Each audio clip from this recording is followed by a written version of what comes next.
I have a question for you before we start. Have you ever trusted someone and instantly regretted it? Comment yes or no below. And if you enjoy real, raw storytelling, like this video so I know to make more like it. The night Elena Markova became Adrian Volkov's wife, she wore a diamond collar instead of a wedding ring. The ceremony in Moscow's grandest cathedral looked like a fairy tale. White roses, champagne towers, men in tailored suits, applauding a union between two powerful criminal empires. But when Adrian leaned close during their first dance and whispered, "You belong to me now," Elena made a decision that would set the underworld on fire. Within hours, the Mafia heir's new bride vanished into the winter night, triggering the most dangerous manhunt Russia had ever seen. If you want to see how far this story reaches, hit that like button and comment your city below. Now, let's begin. The Volkov estate stood like a fortress on the outskirts of Moscow, its iron gates and stone walls designed to keep the world out, or certain people in. Elena stood at the window of the master bedroom, still wearing the ivory wedding gown that cost more than most people earned in a lifetime, and watched armed guards patrol the grounds below. The fabric felt like a shroud. "Admiring your new home?" Adrian's voice cut through the silence. She didn't turn around. "It's a beautiful cage. It's protection." His footsteps approached, measured and deliberate. The daughter of Sergei Markova has enemies she doesn't even know about. "Here, you're safe." "Safe?" Elena finally turned to face him, her dark eyes meeting his ice-blue stare. "Is that what you call forcing someone into marriage at gunpoint?" Adrian's jaw tightened almost imperceptibly. He was devastatingly handsome in a way that made him more dangerous. Sharp cheekbones, dark hair styled with precision, a body built for both boardrooms and battlefields. At 32, he commanded Moscow's most feared criminal organization with the same cold calculation his father had before him. "Your father made the deal," Adrian said flatly. "He needed my connections in Eastern Europe. I needed his network in the Southern Territories. You were the seal on that agreement. I'm not a stamp on a contract." "No." He stepped closer, and Elena forced herself not to retreat. "You're something far more valuable. Your leverage, insurance, and alliance all wrapped in one beautiful package. Every man in the Bratva knows that touching you means declaring war on the Volkov family. Your father understands this. Why don't you?" "Because I'm not a possession to be traded between men who think power gives them the right to own people." Something flickered in Adrian's eyes. Surprise, maybe, or respect. Most people didn't challenge him. Those who did rarely lived to do it twice. "The marriage is done," he said. "The contracts are signed. This is your reality now, Elena. The sooner you accept it, the easier your life becomes." "And if I don't?" Adrian moved so fast she didn't see it coming. One moment he was 3 feet away. The next, his hand was cupping her chin, forcing her to meet his gaze. His touch was firm, but not painful. "Then you make things difficult for both of us," he said quietly. "I don't want a hostile wife, Elena. I want a partner. Someone who understands the world we live in and works with me, not against me. You want obedience. I want survival." His thumb brushed across her cheekbone. "The Bratva is a snake pit. Showing weakness gets you killed. Running gets you killed. Making stupid choices gets everyone around you killed. I need you to be smart." Elena jerked her face away from his hand. "I went to Oxford. I speak 5 languages. I ran my father's legitimate businesses for 3 years before you came along. Don't talk to me about being smart." "Then be smart now." Adrian's voice dropped to a near whisper. "Accept what is. Make the best of it. In time you might find this arrangement has benefits you haven't considered." "Like what? Designer prison clothing? A longer leash?" "Like power." Adrian's smile was razor thin. "As my wife, you have influence over one of the most powerful criminal organizations in Russia. Use it wisely, and you could accomplish things your father's money never bought."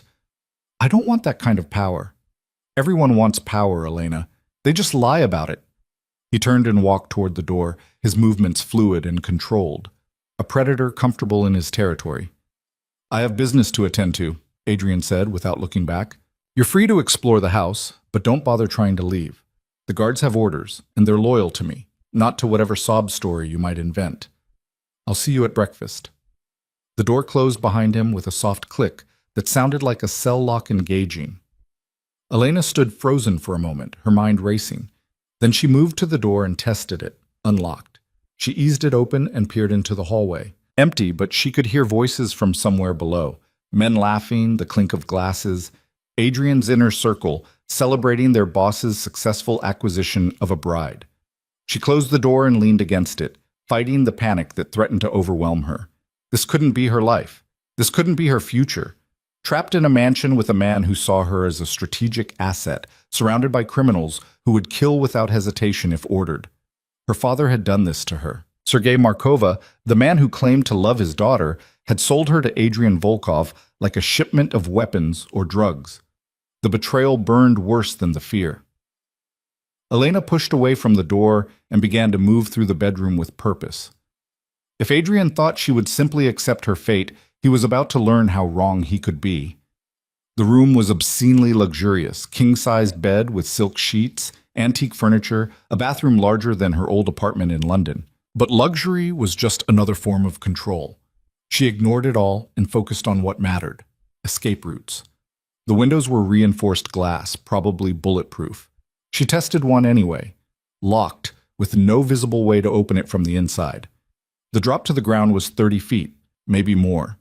Even if she could break the glass, the fall would likely kill her or leave her injured enough for the guards to catch her immediately. She moved to the closet. Someone, Adrian probably, had filled it with expensive clothes in her exact size. Dresses, suits, casual wear, all designer labels. She ignored them and checked the walls, looking for any kind of panel or hidden passage. Nothing. The bathroom offered no better options. The ventilation shaft was too small for even a child to fit through. The medicine cabinet held toiletries but no weapons or useful tools. Elena returned to the bedroom and sat on the edge of the bed, forcing herself to think logically. Panic led to mistakes. Mistakes led to failure.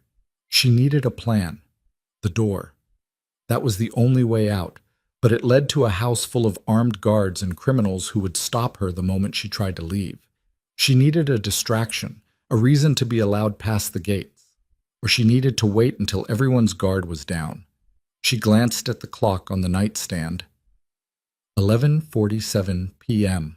The wedding had ended 2 hours ago. By now, most of Adrian's men would be drunk or close to it, celebrating their boss's power move. Adrian himself had said he had business, probably downstairs, solidifying alliances and accepting congratulations from the other Bratva leaders who had attended. This might be her only chance. Elena stood and moved to the closet, selecting dark jeans, a black sweater, and flat boots. She changed quickly, her hand steady despite the fear coursing through her veins. The wedding dress lay discarded on the floor like a shed skin. She needed money, identification, transportation. She scanned the room again and spotted Adrian's jacket draped over a chair. He'd worn it during the reception before changing into something more formal for the ceremony. She checked the pockets and found exactly what she needed: a money clip with several thousand rubles, a set of car keys, and his wallet. Inside the wallet was more cash, American dollars this time, along with credit cards she couldn't use and a driver's license. She took the cash and the rubles, leaving everything else. The car keys were interesting, but she had no idea which vehicle they belonged to or where it was parked. Too risky. Think, Elena. What else? Her own belongings had been brought to the estate earlier in the day, 2 suitcases of clothes and personal items. She opened them and found her passport, her phone, dead battery, of course, and a small leather bag containing jewelry her mother had left her before dying of cancer 3 years ago. She couldn't take the suitcases, too obvious, but she slipped the passport and jewelry into her pockets. The phone was useless. Adrian would have disabled it, or at least blocked her ability to make calls. Even if she could charge it, using it would give away her location the moment she powered it on. She was ready, or as ready as she could be. Elena moved to the bedroom door and opened it slowly, listening. The voices from downstairs had faded somewhat. Either the party was winding down or people had moved to another room. She stepped into the hallway, her boots silent on the plush carpet. The estate was built like a maze, with multiple wings and floors designed to confuse intruders. But Elena had paid attention during the brief tour Adrian had given her earlier, before the ceremony. She remembered the main staircase, the east wing where Adrian's office was located, and most importantly, the kitchen entrance that led to the service area. That was her target. Service entrances meant staff, and staff meant regular people who came and went, not armed guards. If she could blend in, time it right, she might slip out with the catering crew or cleaning staff. She made her way down a side hallway, moving quickly but carefully. Once she heard footsteps approaching and ducked into an empty room, her heart hammering as two men walked past discussing weapons shipments. They never glanced her way. The kitchen was exactly where she remembered, a vast, modern space that could have served a restaurant. At this hour, it was mostly empty. One older woman was cleaning up, loading champagne flutes into a massive dishwasher. She looked up as Elena entered. "Oh, Mrs. Volkov, can I help you with something?" The woman's Russian was thickly accented, probably Ukrainian. Elena forced a smile. "Please, just Elena. I couldn't sleep and thought I'd make some tea. Don't let me interrupt you." The woman relaxed slightly. "There's fresh tea in the pot, still warm. Cups are in the cabinet above the sink." "Thank you." Elena moved to pour herself a cup she had no intention of drinking, watching as the woman finished her work. "You must be tired. It was a long evening." "Very long." The woman smiled. "But beautiful. You looked like a princess, dear." If only you knew, Elena thought. "When do you finish your shift?" "Soon, maybe 15 minutes. Then Boris drives us home." She gestured toward the service entrance, where Elena could see a man smoking a cigarette outside. "He's always late, though. Says he has to wait for Dmitri to finish his rounds." "Perfect." "That must be frustrating." "It's fine, we're used to it." The woman dried her hands on a towel. "I'm Irina, by the way. I'll be taking care of the house while you're here." "It's nice to meet you, Irina." Elena's mind raced. 15 minutes. A driver. A way out of the estate that didn't involve sneaking past armed guards. She waited, making small talk while Irina finished cleaning. When the woman finally removed her apron and headed for the service entrance, Elena made her move. "Irina, could I ask you a strange favor?" The woman paused. "Of course." "I left something at the church, a bracelet my mother gave me. I took it off before the ceremony and forgot to put it back on. It's not valuable, but it means everything to me." Elena's voice cracked just slightly, adding authenticity to the lie. "I know it's late, but could Boris possibly drive me there just for a few minutes?" Irina's expression softened. "Oh, you poor thing, of course. Boris won't mind, come on." It was almost too easy. They stepped outside into the cold Moscow night. Boris, a heavy-set man in his 50s, looked surprised to see Elena, but nodded when Irina explained the situation in rapid Russian. He ground out his cigarette and gestured toward a dark sedan parked near the service building. "I'll sit in front," Irina said, climbing into the passenger seat. "More room for you in back." Elena slid into the rear seat, her pulse racing. The car started and the gates began to open. Standard procedure for staff vehicles, apparently. No questions asked, no verification needed. They were through the gates and onto the main road within minutes. Elena stared out the window at the Moscow suburbs sliding past, barely able to believe her luck. She'd done it. She was out. But she couldn't go to the church. The moment they arrived and found no bracelet, questions would be asked, calls would be made. Adrian would know. She needed to disappear now. "Boris," she said in Russian, leaning forward. "Actually, I'm feeling sick. Could you pull over? I think I need air." The car slowed. They were on a quiet stretch of road, no other vehicles in sight. Boris pulled onto the shoulder and Irina turned around, concerned. "Are you all right, dear?" "Yes, I just need a moment." Elena opened the door and stepped out, breathing deeply. Then she did something that would either save her life or end it. She ran. Not back toward the estate, but into the darkness beyond the road, a stretch of parkland and scattered trees that led toward the older parts of the city. She heard Irina's shocked cry, heard Boris shouting, but she didn't stop. Her boots pounded against the frozen ground as she sprinted through the shadows, using every ounce of speed she possessed. Behind her, she heard the car door slam. Boris was coming after her, but he was older and slower. She had a chance. Elena ran until her lungs burned, until the sounds of pursuit faded, until she emerged onto a different street entirely. A commercial area with closed shops and the occasional passing car. She slowed to a walk, trying to look casual despite her racing heart. A taxi approached, its light on. Elena flagged it down and climbed in, giving the driver an address in central Moscow, a hotel she remembered from a business trip years ago. "Rough night?" the driver asked, eyeing her disheveled appearance in the rearview mirror. "You have no idea," Elena muttered. The taxi pulled away from the curb, and Elena allowed herself one moment of relief. Then she started planning her next move, because she knew, with absolute certainty, that Adrian Volkov would not let her go easily. The hunt had begun. Back at the estate, Adrian stood in his study, a glass of whiskey in his hand, discussing territory disputes with 3 of his captains. The conversation was interrupted by rapid footsteps in the hallway, followed by a sharp knock on the door. "Come!" Adrian called, his tone irritated at the interruption. Boris entered, out of breath and sweating despite the cold. "Sir, I'm sorry, but—" "Spit it out. Your wife, she ran. She tricked us into driving her away from the estate, then ran into the park. I tried to catch her, but—" Adrian set down his glass with perfect precision. The 3 captains went silent, watching their boss's reaction. His face revealed nothing. No anger, no surprise, no emotion at all. "When?" Adrian asked quietly. "Maybe 20 minutes ago. I came straight here." "Which direction did she go?" "East, toward the old district, but by now she could be anywhere." Adrian walked to his desk and opened a drawer, removing a tablet. He tapped the screen a few times, then nodded to himself. "Mobilize everyone," he said, his voice still eerily calm. "But don't pursue. Not yet." One of the captains frowned. "Sir?" "She thinks she's escaped." Adrian's smile was cold and thin. "Let her believe it for a while. Let her feel hope. Then we'll teach her an important lesson about the reach of this organization." "What lesson?" Boris asked nervously. Adrian looked up from the tablet, his blue eyes like ice. "That there is nowhere in this world she can run where I cannot find her." He turned to his head of security, a scarred veteran named Mikhail. "Put out word to our people in every major city, hotels, train stations, airports.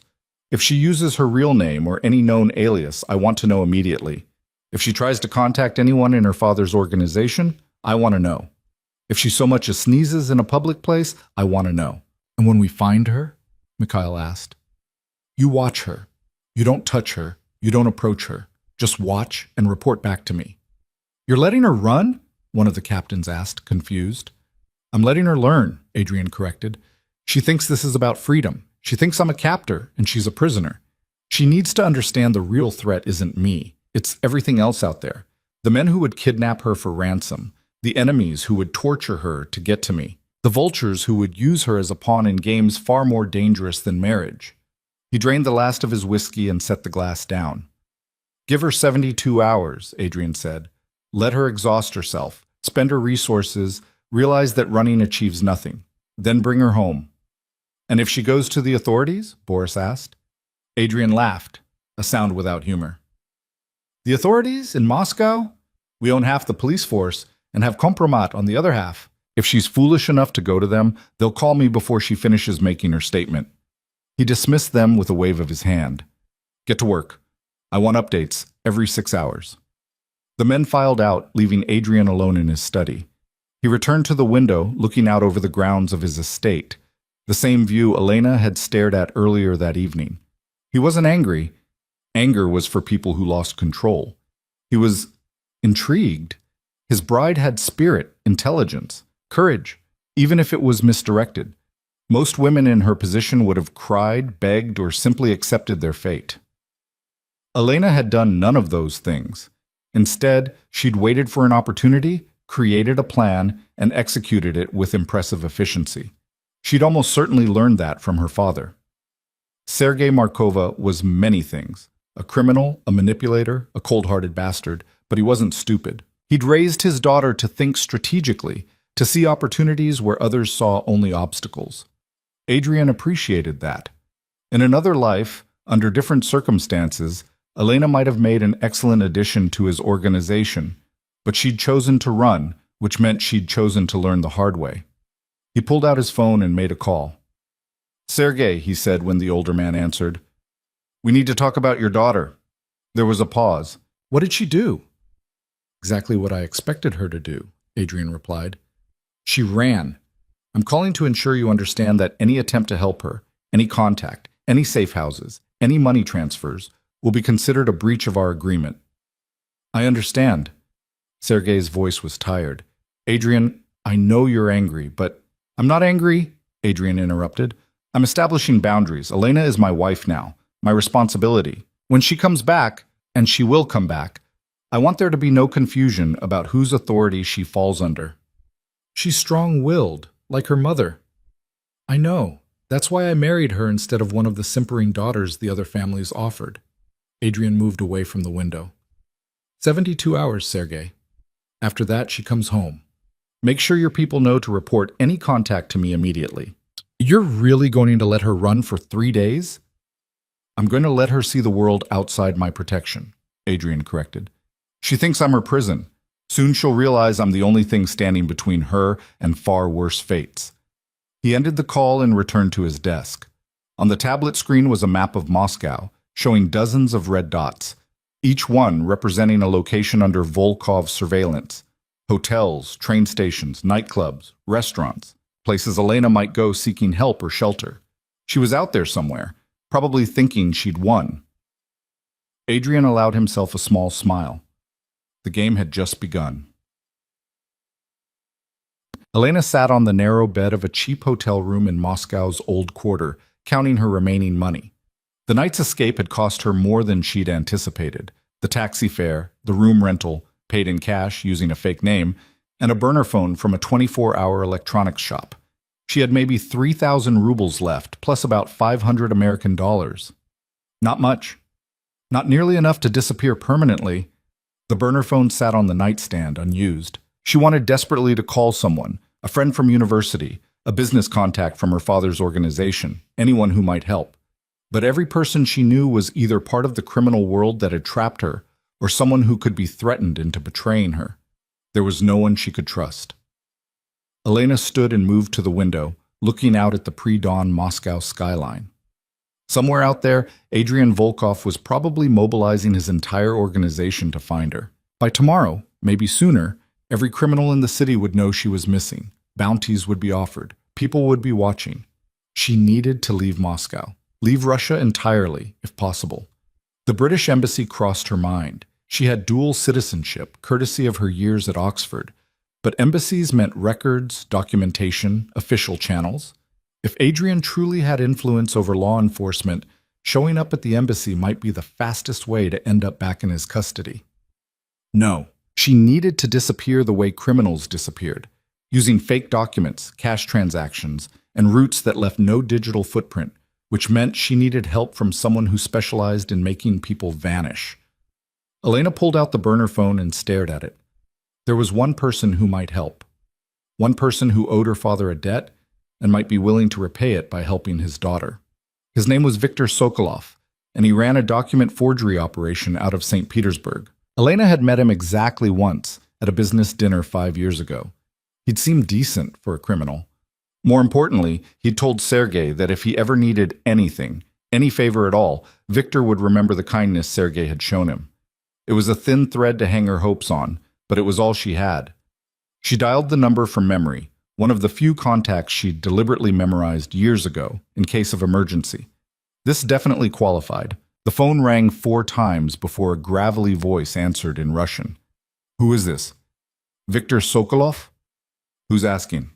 Elena Markova, Sergei's daughter. We met in... I know who you are. The man's tone changed, became cautious. Why are you calling me at 4 in the morning? I need help, documents, a way out of Russia. My father can't know. No one can know. There was a long pause. You're in trouble. Yes. Well, what kind of trouble? The kind that gets people killed if they help me, Elena said honestly. I won't blame you if you hang up. Another pause, longer this time then. Where are you? Moscow. Old quarter. But I can travel. No, stay in Moscow. Moving now is too dangerous. I'll send someone to you, but it'll take 12 hours, maybe more. Can you stay hidden that long? I think so. Think isn't good enough. Can you or can't you?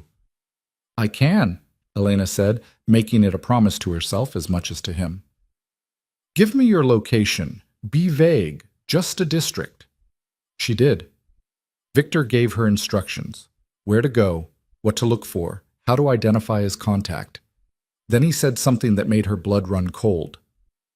You know Adrian Volkov will burn down half of Moscow to find you. I know.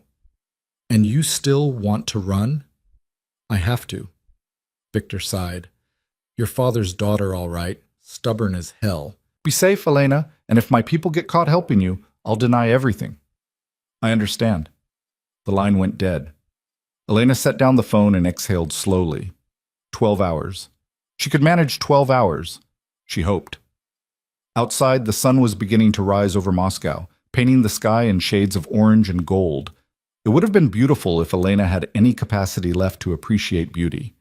Instead, all she felt was the cold certainty that her real trial was just beginning. Somewhere in the city, Adrian Volkov was waiting. And Elena knew, with absolute clarity, that she had just started a war she couldn't possibly win. The 12 hours Victor promised stretched into agony. Elena spent the first hour pacing the cramped hotel room, then forced herself to stop wasting energy. She needed to think like a survivor, not a victim. She used the room's ancient television to check the news, half expecting to see her face plastered across every channel. Nothing. Either Adrian was keeping her disappearance quiet, or he had enough control over the media to suppress it entirely.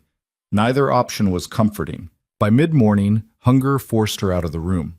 She found a small cafe 3 blocks away, the kind of place that served bitter coffee and stale pastries to workers who couldn't afford better. She ordered both, paid in cash, and sat in the corner where she could watch the door. Every person who entered made her pulse spike. Every glance in her direction felt like recognition.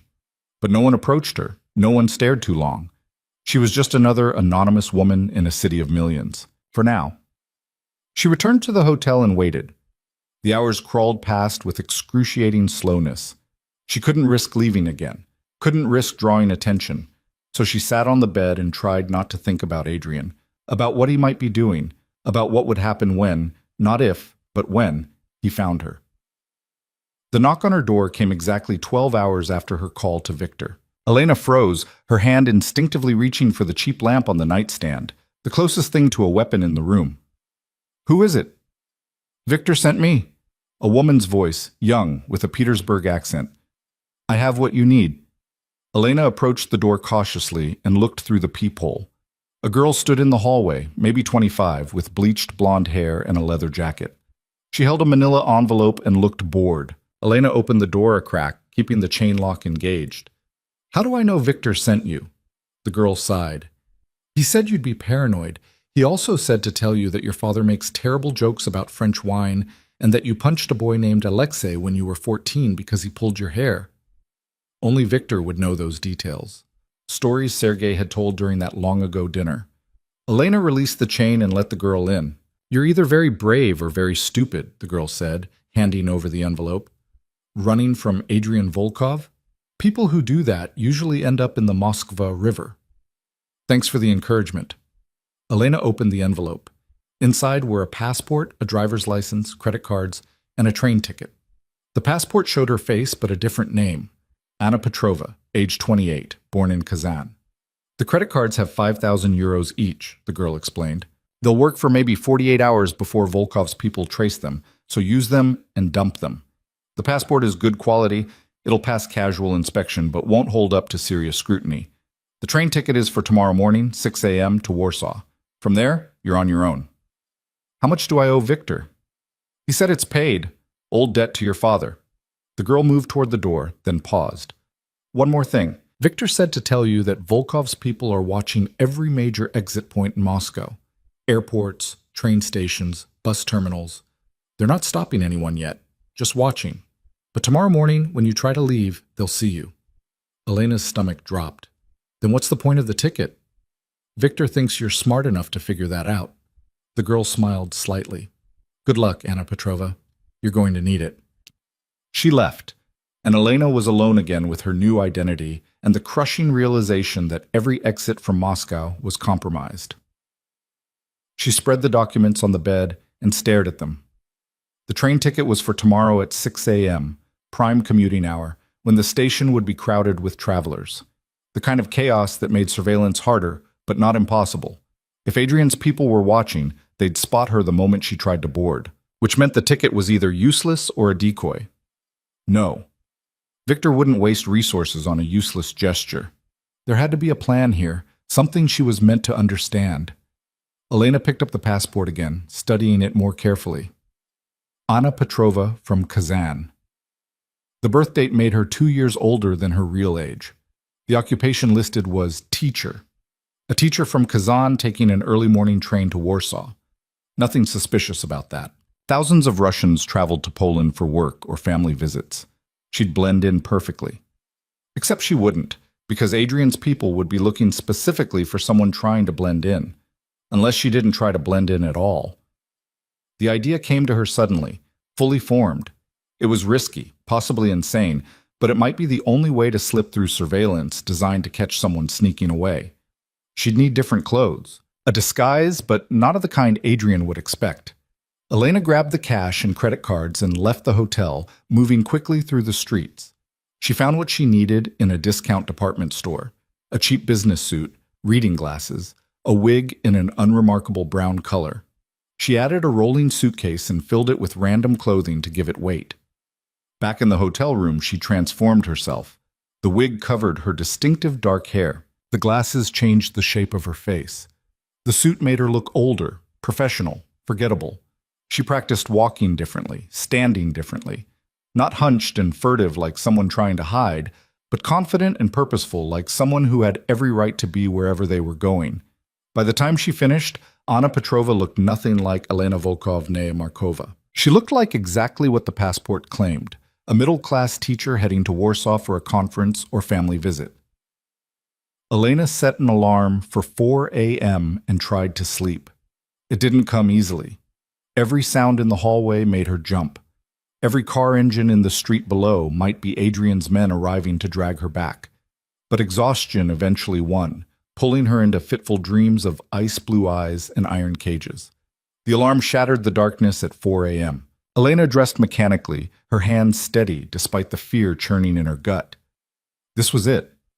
The train station, the watchers, the moment when her escape either succeeded or collapsed completely. She left the hotel as the city was waking up, joining the early morning flow of workers and travelers. The train station loomed ahead, a Soviet-era monument of concrete and glass, already filling with people despite the hour. Elena joined the crowd, pulling her suitcase behind her, keeping her pace measured and unhurried. Inside, the station was chaos. Announcements echoing from loudspeakers, people rushing for platforms, vendors selling coffee and newspapers. And somewhere in this chaos, Adrian's people were watching. She couldn't spot them, which meant they were good at their jobs. They could be the businessmen reading a newspaper near the ticket counter, the woman buying coffee at the cafe, the janitor mopping floors near the Warsaw platform. Any of them. All of them. Elena got in line for the ticket counter, even though she already had a ticket. A teacher from Kazan would double-check her reservation, would ask questions about connections. She had to play the part completely. The clerk was a tired-looking woman in her 50s. Elena approached with a nervous smile. "Good morning. I have a reservation for the 6 o'clock to Warsaw, but I wanted to confirm the platform." The clerk checked her computer. "Platform 7. Boarding starts in 40 minutes. "Thank you. And there are dining cars, yes? I forgot to eat breakfast. Car 4 has a cafe. Anything else?" "No, thank you so much." Elena moved away from the counter, her heart hammering. She'd just announced her destination and timing to anyone listening. If Adrian's people were monitoring the ticket counter, and they would be, they now knew exactly where to watch, which was exactly what she wanted them to know. She found the restroom and locked herself in a stall, checking her watch. 35 minutes until boarding. She waited until the last possible moment, then emerged and joined the crowd moving toward platform 7. The Warsaw train sat waiting, its cars stretching into the distance. People were already boarding, showing tickets, finding seats. Elena joined the line, her forged passport ready, her expression calm. A hand touched her elbow. Elena's blood turned to ice. She turned slowly and found herself facing a young man in a dark coat, his expression neutral. "Excuse me, miss," he said in Russian. May I see your ticket? He wasn't station staff, no uniform, no identification badge, but his eyes were sharp and assessing, and Elena knew with absolute certainty that he was one of Adrian's watchers. Of course. She handed over the ticket, keeping her hand from shaking through sheer force of will. He examined it, then her face, then the ticket again. Traveling to Warsaw? Yes, for a teaching conference. Long journey. Worth it. The conference is supposed to be excellent. He handed back the ticket. Enjoy your trip. Elena nodded and moved past him, every instinct screaming at her to run. But she didn't run. She boarded the train, found her assigned seat, and sat down with her suitcase in the rack above. Through the window, she could see the platform. The young man was speaking into a phone, his eyes scanning the other passengers still boarding. They'd seen her. They'd recorded her face, her destination, everything. By the time the train left the station, Adrian would know exactly where she was going, which meant she couldn't be on this train when it arrived in Warsaw. The departure whistle blew. The train lurched into motion, pulling away from the platform and out of Moscow. Elena waited until they'd cleared the city limits, until the urban sprawl gave way to snow-covered fields and scattered forests. Then she stood, grabbed her suitcase, and made her way to the cafe car. It was nearly empty at this hour, just a bored attendant and 2 other passengers drinking coffee. Elena ordered tea she didn't want and sat at a small table, watching the landscape blur past. She waited 2 hours until the train made its first stop at a regional station she'd never heard of. The moment the doors opened, Elena grabbed her suitcase and stepped onto the platform. A handful of other passengers disembarked with her. The train sat for barely 3 minutes before departing again, continuing toward Warsaw without her. Elena stood on the platform of a tiny station in the middle of nowhere, surrounded by snow and silence, and allowed herself one shaky breath of relief. Adrian's people were tracking a train that no longer carried their target. By the time they realized she'd jumped off, she'd be long gone. But gone where? She was in a town whose name she'd barely registered, with limited cash and forged documents that would expire in hours. She needed a new plan. The station had a single taxi waiting, an ancient sedan with rust spots and a driver who looked half asleep. Elena approached him. How much to drive to the nearest city? The driver named a price that would take most of her remaining rubles. She negotiated him down slightly, then climbed in. Where to, specifically? He asked. Elena thought fast. Smolensk. It was a major city, but not so major that it would be the first place Adrian's people would look. And it had an airport. The drive took 3 hours on roads that were barely maintained. The driver tried to make conversation at first, but Elena pretended to sleep, her mind racing with plans and contingencies. Smolensk appeared through the dirty windshield, a sprawling city of Soviet-era apartments and Orthodox churches. The driver dropped her near the city center, and Elena paid him with the last of her rubles. She found an internet cafe and used one of Victor's credit cards to book a flight. Not to anywhere obvious like London or Paris. Adrian would have those routes covered. Instead, she chose Kiev, then from Kiev to Istanbul, then from Istanbul to Athens. A chain of flights that would be hard to predict, hard to follow. She booked them all under her Anna Petrova identity, knowing she had maybe 24 hours before that name was flagged in every database Adrian's people could access. The flights left in 6 hours. Elena spent the time in the cafe, drinking bad coffee and watching the clock. She didn't let herself think about what would happen if this didn't work. Didn't let herself imagine Adrian's reaction when he discovered she'd slipped his surveillance. The airport was small and poorly secured, exactly what she needed.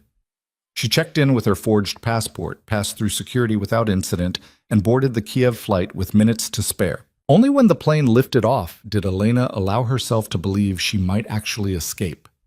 The relief lasted exactly 45 minutes until they landed in Kiev. She was walking through the terminal toward her connecting gate when she saw him. Not Adrian, one of his men. She recognized him from the wedding, one of the captains who'd stood witness to her forced marriage. He was standing near a currency exchange, scanning the crowd with professional precision. Elena's breath caught. She turned immediately toward the nearest restroom, her mind reeling. How had they found her this fast? How had they known? The credit cards. They must have flagged the moment she used Victor's credit card to book the flights, which meant every destination was compromised. Kiev, Istanbul, Athens, Adrian's people would be waiting at every stop. She locked herself in a bathroom stall and tried to think. The Istanbul flight left in 2 hours. If she boarded it, she'd land in a city full of Adrian's allies and associates. Turkey had deep ties to the Russian Bratva. She'd be walking into a trap. But if she didn't board, if she tried to leave the airport some other way, they'd know she was still in Kiev. The city would be flooded with searchers within hours. She was trapped either way. Elena pulled out the burner phone and stared at it. She could call Victor again, but what could he do from St. Petersburg? Send more forged documents that would be flagged the moment she used them? There had to be another option. The bathroom door opened. Elena heard footsteps, then women's voices speaking in Ukrainian. They entered stalls on either side of her, conducted their business, and left. The ordinary rhythm of normal life, completely disconnected from the nightmare Elena was living. She waited until the bathroom was silent again, then emerged. In the mirror, Anna Petrova stared back at her. Brown wig, glasses, cheap suit. A disguise that had worked exactly once and would never work again. Elena removed the wig and glasses, stuffing them in the trash. She couldn't keep running as Anna Petrova. That identity was burned, but maybe she didn't need to run at all. The idea was insane. Suicidal, probably. But it was the only move Adrian wouldn't anticipate. Elena left the bathroom and walked directly toward the currency exchange where she'd spotted Adrian's captain. He was still there, his attention focused on the crowd flowing past. She approached him with quick, determined steps. "Excuse me," she said in Russian. "I need to speak with Adrian Volkov." The man's head snapped around. For a moment, genuine shock crossed his face as he recognized her. Then training took over, his expression going neutral and cold. "Mrs. Volkov," he said carefully. "What a surprise." "I'm sure it is. Does Adrian know I'm here, or are you planning to collect the reward for finding me all by yourself?" The captain's jaw tightened. "He knows. He's known your location since you bought your plane tickets." Of course he had. Elena felt something inside her crack. Not break, but crack. The carefully maintained hope that she could outrun Adrian, outsmart his organization, disappear into a life he couldn't control. It had been an illusion from the start. "Then I assume he has instructions for you," Elena said, proud of how steady her voice remained. "I'm to bring you back to Moscow." "Fine, but I want to speak with him first. On the phone.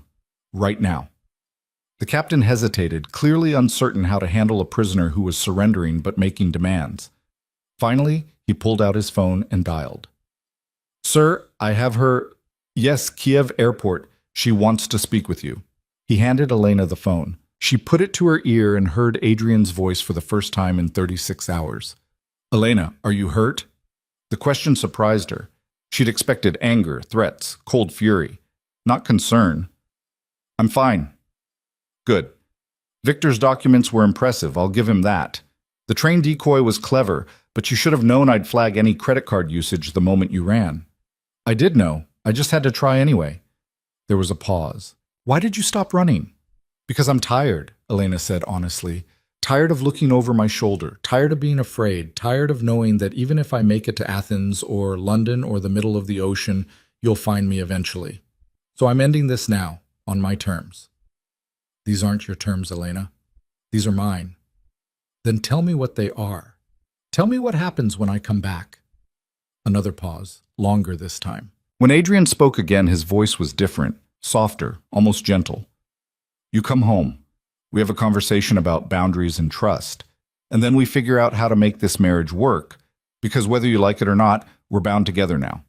Your father's alliance with my organization depends on it. Dozens of business arrangements depend on it. And more importantly, your survival depends on it." "My survival," Elena repeated flatly. "Did you think you were the only one looking for you?" Adrian's voice hardened. "The Kuznetsov family heard about your disappearance. They sent people to find you before I did. Do you know what they planned to do if they got to you first?" Elena's throat went dry. The Kuznetsov family were rivals to the Volkovs, brutal even by Bratva standards. "They were going to take you to one of their compounds," Adrian continued, "use you to force concessions from both me and your father. And when they'd extracted everything they wanted, they'd have killed you and left your body somewhere public as a message. Is that the freedom you were running toward? You can't know that." I intercepted their communications 12 hours ago. I have recordings, if you'd like to hear them discuss exactly how they plan to leverage your kidnapping. His voice dropped to something dangerous. You think I'm your enemy, Elena. You think this marriage makes you a prisoner. But the only thing keeping you alive right now is the fact that you wear my name. Every criminal in Eastern Europe knows that touching Adrian Volkov's wife means war. That protection vanishes the moment you successfully run from me. Elena closed her eyes. So my choice is between your cage and dying in theirs. Your choice is between accepting reality or being destroyed by it. That's not a choice. That's surrender. No, Adrian said quietly. It's survival. Come home, Elena. Let me show you what this marriage can be when you stop fighting it. And if I still want to fight, then you fight me, not the entire underworld. At least with me, you have a chance. Elena opened her eyes and stared at the terminal around her. The ordinary people traveling to ordinary destinations, living ordinary lives she would never have again. Put Mikhail back on, she said. She handed the phone to the captain, who listened briefly, then nodded. We leave in an hour, Mikhail said. Private plane. You'll be in Moscow by tonight. Elena nodded numbly. It was over. The escape, the hope, the brief taste of something that might have been freedom. She'd lost. Mikhail made a call, and within minutes 2 more of Adrian's men appeared. They weren't rough with her, didn't restrain her or treat her like a prisoner. But they surrounded her completely, a human cage that was somehow worse than handcuffs would have been. They escorted her to a private terminal, past security checkpoints that waved them through without question. Adrian's influence reached even here, hundreds of miles from Moscow. The plane was small but luxurious. Leather seats, a stocked bar, all the comforts money could buy. Elena sat by a window and watched Kiev disappear below as they climbed into gray clouds. Mikhail sat across from her, his expression unreadable. The boss isn't angry, he said after a while. He should be. He's impressed. Most people wouldn't have made it as far as you did. Most people aren't stupid enough to try. Mikhail almost smiled. Most people don't have your spine. Adrian values that, even if it complicates things. Does he value anything else about me, or just my spine and my father's connections? You'd have to ask him that yourself. Elena turned back to the window. Below, the landscape had turned white, endless snow-covered forests stretching to the horizon. Russia, vast and inescapable, pulling her back into its frozen embrace. She thought about the past 36 hours. The fear, the hope, the desperate scramble from city to city. In the end, all of it had been meaningless. Adrian had tracked her every move, anticipated her every decision, and allowed her to exhaust herself before effortlessly reeling her back in. She'd never had a chance. The realization should have broken her. Instead, it crystallized something hard and cold in her chest. If she couldn't escape Adrian, couldn't outrun his organization or his influence, then she needed to change her strategy completely. She needed to become something he couldn't control. The plane began its descent toward Moscow 3 hours later. Elena watched the city appear through the clouds, glittering and vast, beautiful and terrible, the heart of an empire built on violence and power. Her empire now, whether she wanted it or not. The plane landed at a private airfield. A black car waited on the tarmac, engine running. Mikhail opened the door for her, and Elena climbed in without resistance. The drive to Adrian's estate took 40 minutes. Elena spent it in silence, marshaling her strength for whatever came next. The gates opened as they approached, and the car pulled up to the main entrance. Adrian stood waiting. He was dressed casually, dark jeans, a black sweater, but his posture was anything but relaxed. His ice-blue eyes tracked her as she stepped out of the car, and for a moment neither of them moved. Then Adrian nodded to Mikhail and the other guards. "Leave us." They obeyed without question, disappearing into the house. Elena and Adrian faced each other alone in the gathering dusk. "Welcome home," Adrian said quietly. Elena lifted her chin. "This isn't my home, it's my prison. It's both. The sooner you accept that, the easier this becomes. I'll never accept it." Adrian closed the distance between them in 3 strides. He didn't touch her, but his presence was overwhelming, heat and threat and something else she couldn't name. 72 hours, he said. I gave you 72 hours to learn that running accomplishes nothing. Did you learn it, Elena? I learned that you're thorough, that you have resources I can't match, that your reach extends farther than I imagined. She met his eyes without flinching, but I didn't learn to accept it. Then what will you do? Run again? No, I'll stay, but not because I've surrendered. Elena stepped closer, close enough to feel his breath. I'll stay because I'm going to learn everything about your world, your organization, your weaknesses. And when I know enough, when I'm strong enough, I'll find a way to be free that you can't anticipate or prevent. Adrian stared at her for a long moment. Then, impossibly, he smiled. Good, he said. I was hoping you'd say something like that. You wanted me to defy you? I wanted you to evolve. He reached out and tucked a strand of hair behind her ear, the gesture almost tender.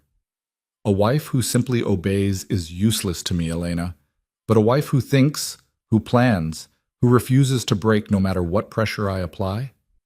His smile widened. That's someone I can build an empire with. Elena's breath caught. You're insane. Probably. Adrian's hand dropped to his side. Come inside, you must be exhausted. He turned and walked toward the house, clearly expecting her to follow. Elena stood frozen for a moment, trying to process what had just happened. Then she followed him, because what else could she do?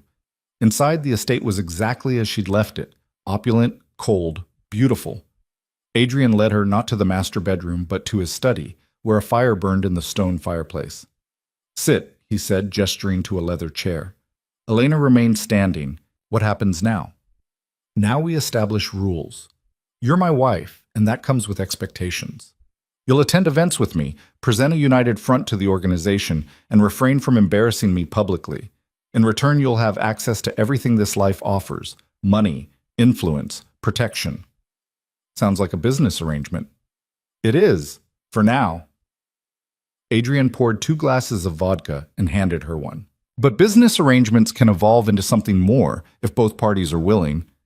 I'll never be willing. We'll see. He raised his glass. To inevitable evolution.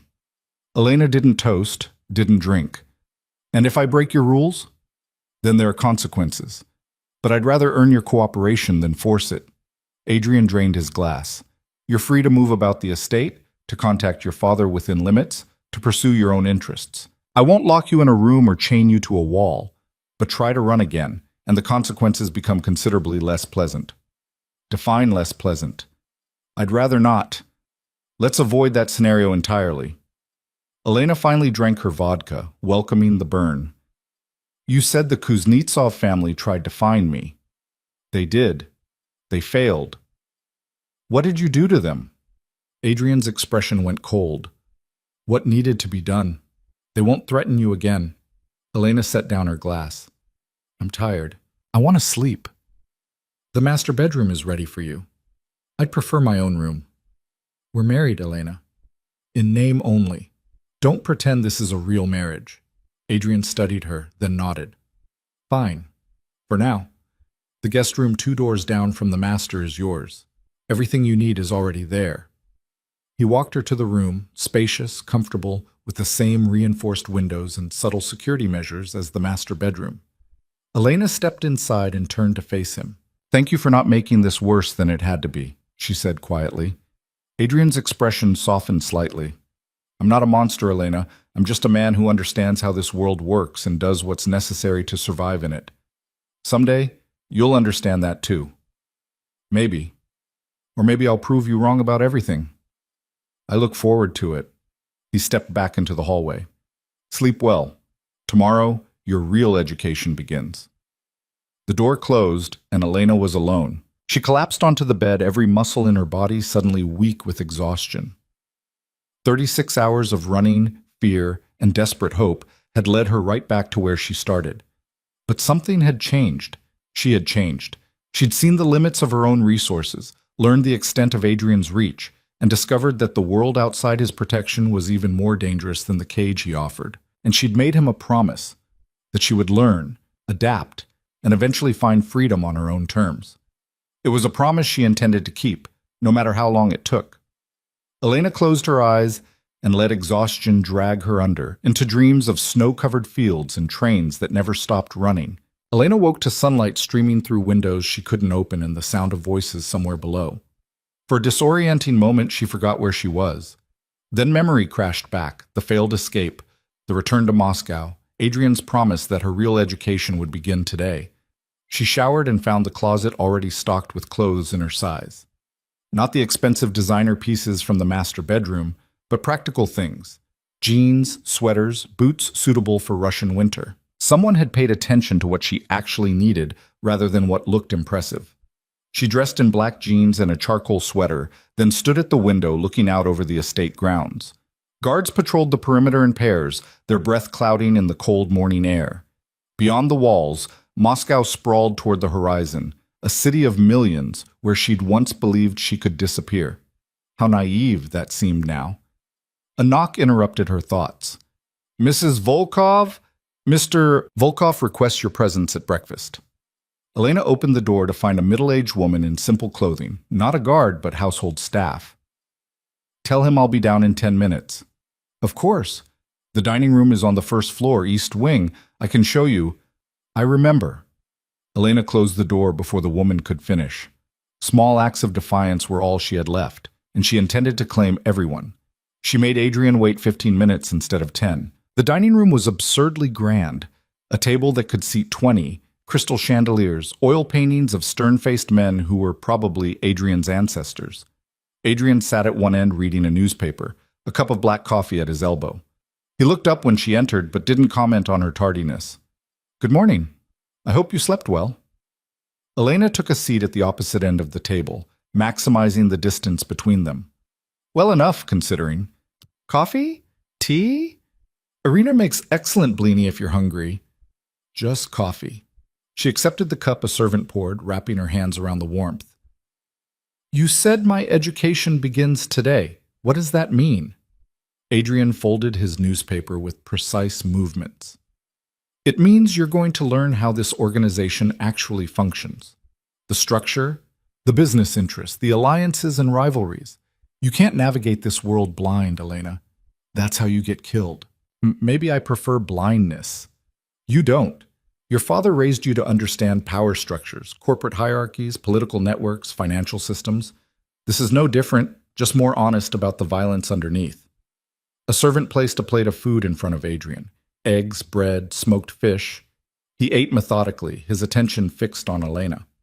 "Today you'll meet my senior captains," he continued. "Mikhail you've already encountered. There are 4 others who run major operations. You need to understand who they are, what they control, and how they'll perceive you. As a weakness they can exploit. As my wife, which makes you untouchable, but also as someone new to this world, which means they'll test you. How you respond to those tests determines whether they respect you or dismiss you." Elena sipped her coffee, which was excellent despite everything. "And what do you want them to think of me?" "That you're intelligent, observant, and not to be underestimated." Adrian paused. "Also that you belong to me, and harming you means signing their own death warrant. But I'll handle that part." "How reassuring." "It should be. These are dangerous men, Elena. Even loyal ones can become threats if they sense opportunity. The only thing preventing that is their certainty that I'll destroy anyone who touches what's mine. I'm not a possession. In this world, everyone is a possession or a possessor. There's no third option." Adrian finished his breakfast and stood. "The meeting is in an hour. Dress appropriately. Business formal. Nothing flashy. You want to project competence and control." "I thought you said I could wear what I wanted." "Within reason. Today isn't about your comfort. It's about establishing your position in the hierarchy." He moved toward the door, then paused. "Elena, I know you hate this, but please take it seriously. These men will be looking for any excuse to see you as weak or foolish. Don't give them one." He left before she could respond. Elena sat alone in the enormous dining room, her coffee growing cold. She could refuse to attend the meeting, could lock herself in a room and force Adrian to drag her out. But that would only prove his captain's right, that she was a weakness, a liability, someone who didn't belong in their world. And despite everything, despite her hatred of this situation and this life, Elena refused to be dismissed as weak. She finished her coffee and went upstairs to change. The closet in the master bedroom, she'd checked it while Adrian was occupied elsewhere, contained exactly what she needed: a charcoal suit with a tailored jacket, a silk blouse the color of gunmetal, understated jewelry that was probably worth more than most people earned in a year. She dressed carefully, studying herself in the mirror. The woman looking back was a stranger, polished, controlled, expensive. Elena Volkov, mafia wife, playing a role in a production she never auditioned for. But if she had to play it, she'd play it perfectly. She found Adrian waiting in the hallway outside his study. He looked her over with an expression she couldn't quite read. Approval, maybe, or surprise. "Good," he said simply. "Follow my lead. Don't speak unless directly addressed. And for the love of everything, don't show fear. They can smell it like blood in the water." Encouraging. Honest. He opened the study door. 5 men stood as Elena entered. They were various ages and builds, but all carried themselves with the same controlled violence Adrian possessed.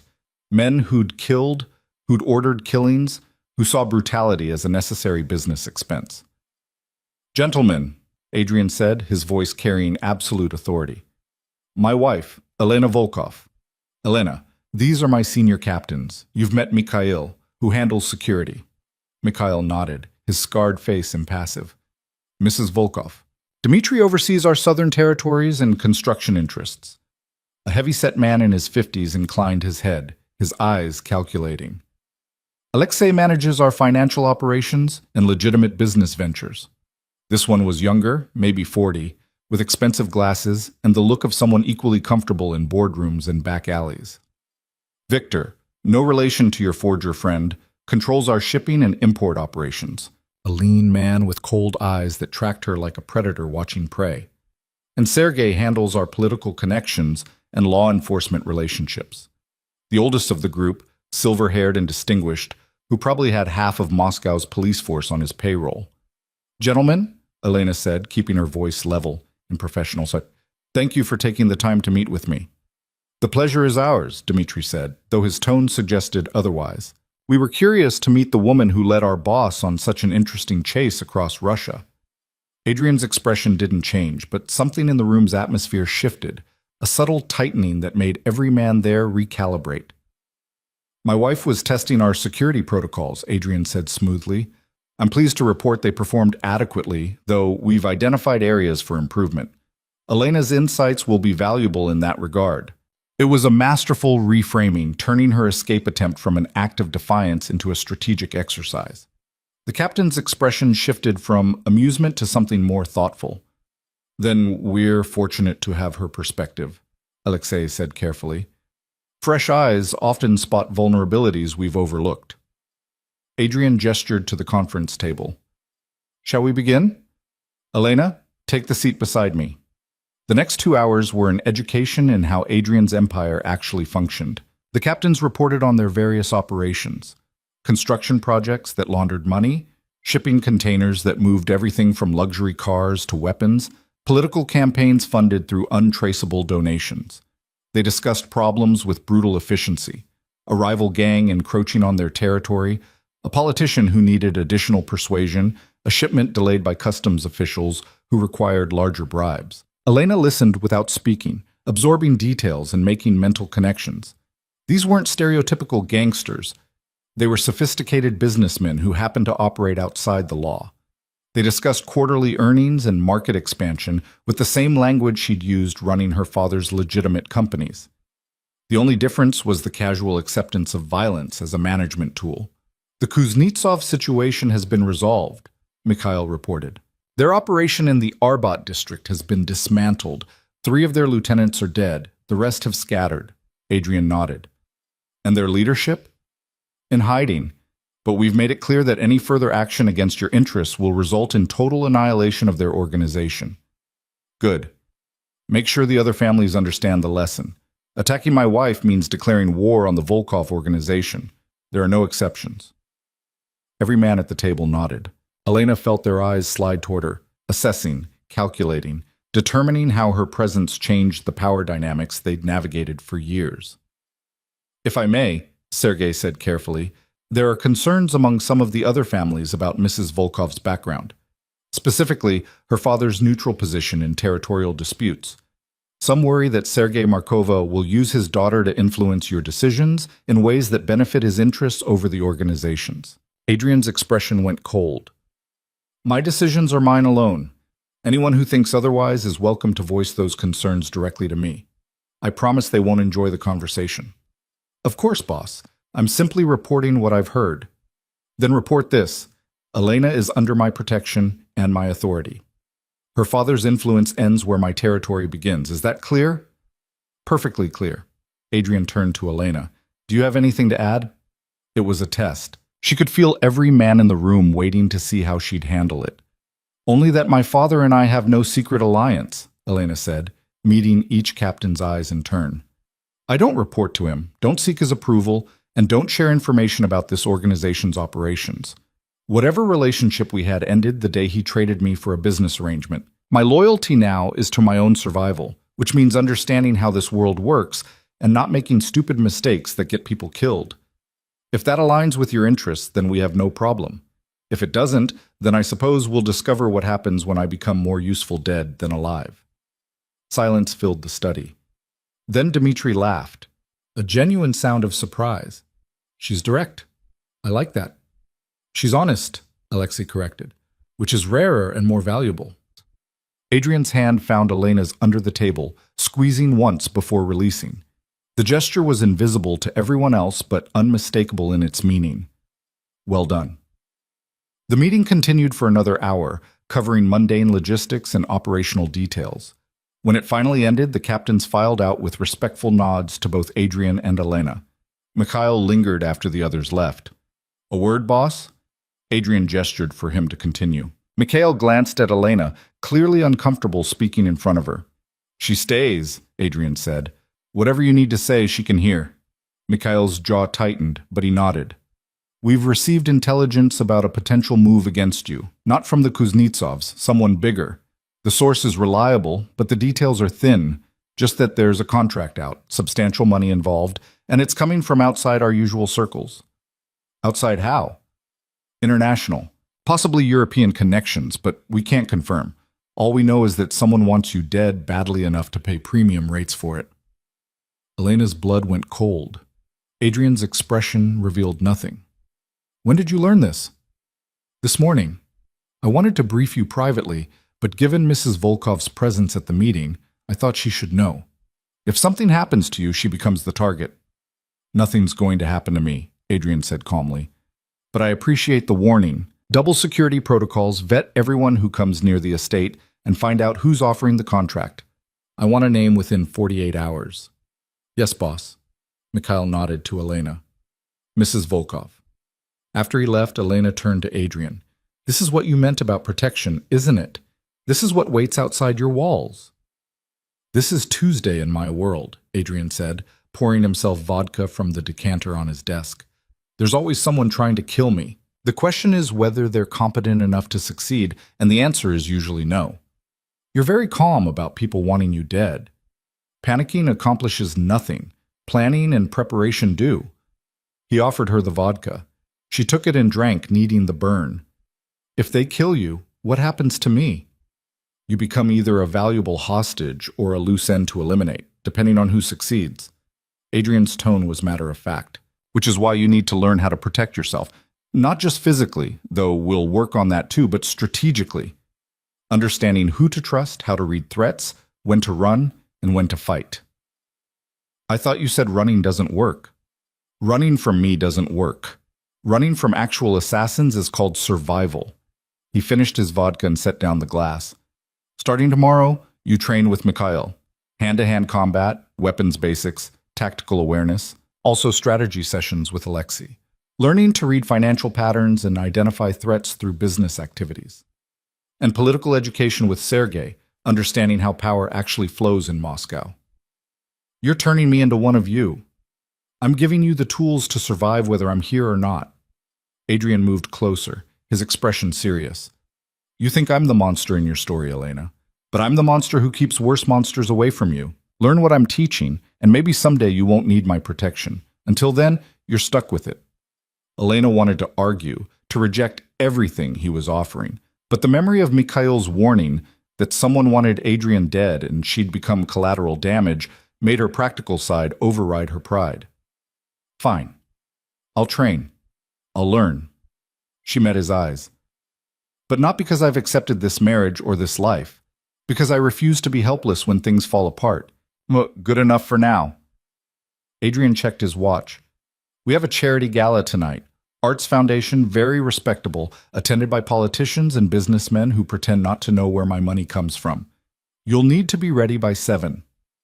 I don't have anything appropriate to wear. Check the master bedroom closet. I had several options delivered this morning. Of course he had. Adrian thought of everything, anticipated every need, controlled every variable. It should have been comforting. Instead, it felt like suffocation. Elena spent the afternoon preparing for a world she'd never wanted to enter. The gala dress Adrian had chosen, or had someone choose, was stunning. Deep emerald silk that complemented her dark hair and pale skin, elegant without being ostentatious. Diamond earrings, understated makeup, hairstyled in a sophisticated updo. When she descended the stairs at 7, Adrian was waiting in a tailored tuxedo that probably cost more than a car. He looked up and something crossed his face. Genuine appreciation, maybe even desire. You're beautiful, he said simply. I'm dressed appropriately for the role you've assigned me. Can't it be both? Elena didn't answer. They rode to the gala in silence, the city lights blurring past the windows of Adrian's armored sedan. 2 security vehicles followed at discreet distances. The venue was the Moscow Philharmonic Hall, transformed for the evening into a glittering showcase of wealth and culture. Women in designer gowns, men in expensive suits, champagne flowing freely, an orchestra playing classical pieces in the background. Elena recognized several faces from business dealings in her old life. CEOs of major corporations, government ministers, even a deputy mayor. They all greeted Adrian with warm handshakes and careful smiles, the kind of friendliness that came from fear dressed as respect. And they greeted Elena with curiosity barely disguised as politeness.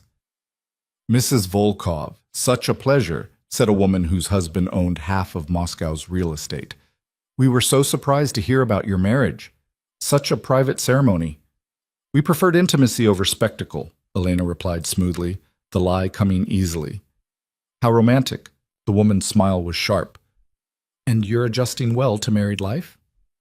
Every marriage requires adjustment. I'm sure you remember those early days. The woman laughed, but her eyes were calculating. These people knew what Adrian was, what he did, and they were trying to determine whether Elena was a willing partner or a captive, whether she was a woman to befriend or to pity.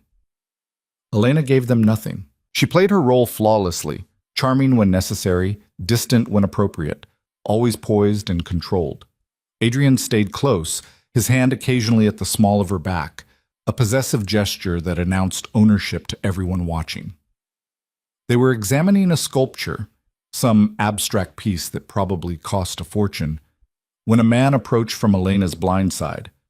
Adrian Volkov, I'd heard you were attending tonight. Elena turned and felt Adrian's entire body tense beside her.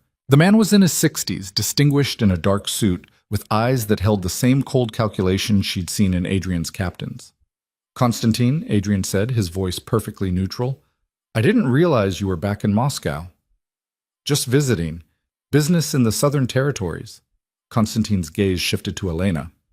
And this must be your new bride. Sergei Markova's daughter, if I'm not mistaken.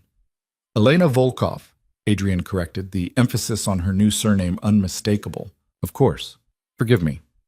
Konstantin smiled, but it didn't reach his eyes. I was sorry to miss the wedding, such a sudden arrangement. Hardly anyone received invitations. We kept it small, understandable given the current climate. So many threats, so many enemies. One must be careful about who to trust. He turned his full attention to Elena. Your father and I did business years ago. Good man, Sergei. Always knew the value of strategic alliances. There was something in his tone, an implication Elena couldn't quite grasp, but that made Adrian's hand tighten on her back. If you'll excuse us, Adrian said, we were just leaving. Of course. Enjoy your evening. Konstantin smiled at Elena. Welcome to the family business, Mrs. Volkov. I hope you find it enlightening. Adrian steered her away, his grip firm enough to leave marks. They collected their coats and were in the car within 5 minutes, the security detail falling into formation around them. "Who was that?" Elena asked once they were moving. "Konstantin Fedorov. He runs a rival organization based in Ukraine but with operations throughout Eastern Europe." Adrian's jaw was tight. "He and my father were enemies. That enmity transferred to me when I took over. He seemed friendly enough. He's a snake. Everything he does has an angle." Adrian pulled out his phone and typed rapidly. "The fact that he approached you specifically, mentioned your father, welcomed you to the business. That wasn't casual conversation. That was a message." "What kind of message?" "That he knows about you, knows about the marriage, and is considering how to use that information."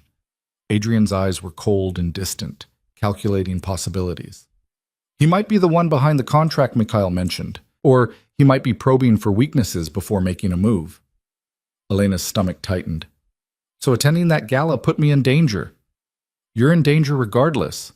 But yes, now he knows what you look like, how you carry yourself, whether you might be vulnerable to manipulation." Adrian looked at her directly.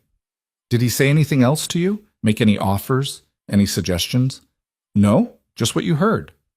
"Good. If he approaches you again, through any channel, any intermediary, you tell me immediately. Don't engage, don't negotiate, don't even acknowledge the contact. Understand?" Elena nodded, disturbed by the intensity in his voice. They rode the rest of the way in silence. Back at the estate, Adrian walked her to her room, his manner distracted and tense.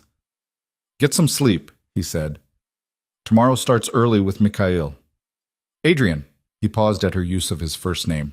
"That meeting today, introducing me to your captains, was that about establishing my position or about showing them you have a vulnerability?" He studied her for a long moment. "Both.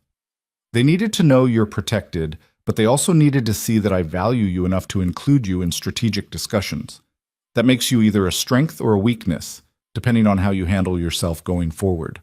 And tonight, Konstantin seeing us together? A risk I took because isolating you completely would make you seem even more vulnerable." Adrian's expression softened slightly.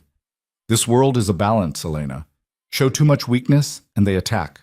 Show too much strength, and they see you as a threat. You need to find the line between capable enough to be respected, but not so dangerous that eliminating you becomes necessary. That's an impossible balance. Welcome to my life." He turned to leave, then looked back. "You did well today, both at the meeting and at the gala. My captains respect you, and that's not easily earned. Remember that when tomorrow feels overwhelming." He left, and Elena was alone with her thoughts. She changed out of the emerald gown and into comfortable clothes, her mind racing. In one day she'd met the men who ran Adrian's empire, learned that someone wanted him dead, and attracted the attention of a rival who could use her as leverage. This was her life now. Not a temporary horror to endure, but a permanent reality to navigate. Elena stood at the window, looking out at the guards patrolling below. Adrian had promised her education would begin today, and it had, but not in the way she'd expected. She'd learned that his world was far more complex than she'd imagined. An intricate web of alliances and rivalries where every interaction carried multiple meanings, where trust was a currency more valuable than money, and where weakness was the fastest path to a shallow grave.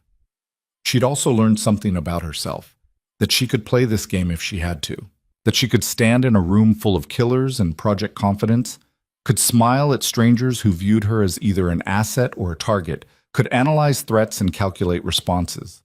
The girl who'd run from her wedding was gone. In her place was someone harder, colder, more pragmatic, someone who might actually survive this. Elena touched the glass, her reflection staring back at her with eyes that had seen too much in too short a time. Somewhere in the city, Konstantin Fedorov was probably making plans that involved her destruction. Somewhere closer, someone had taken a contract to kill Adrian and wouldn't hesitate to kill her too if she got in the way.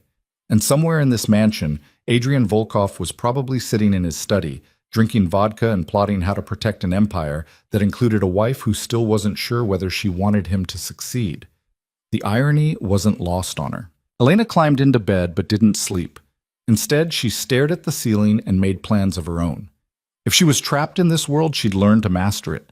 She'd become exactly what Adrian claimed to want, Intelligent, observant, dangerous in her own right. Not because she'd accepted her fate, but because the only way to eventually escape a cage was to first understand every bar, every lock, every weakness in its construction. And that required patience, strategy, and the willingness to become something she'd never imagined being. Morning came too quickly. Elena dragged herself from bed and dressed in the workout clothes that had appeared in her closet overnight. Another example of Adrian's thoroughness that should have been helpful but felt invasive. Mikhail was waiting in the estate's basement gym, a space equipped with every piece of training equipment imaginable. He looked her over with professional assessment. "Mrs. Volkov, I understand the boss wants you to learn self-defense. Among other things, we'll start basic. Has anyone ever taught you to fight?" "I took a self-defense class at university. Once." Mikhail almost smiled. "Then we start from the beginning. First lesson, awareness. Most people die because they don't see the threat until it's too late. We fix that first." The next 2 hours were brutal. Mikhail taught her how to scan a room, identify exits, recognize when someone was carrying a weapon, read body language that telegraphed violence. He made her practice until her head ached from the concentration. Then came the physical training, basic strikes, how to break a grip, vulnerable points on the human body. Elena discovered muscles she didn't know she had, all of them screaming by the time Mikhail called a break. "You're weak," he said bluntly, handing her water. "But you learn fast. We'll build strength, but understanding comes first.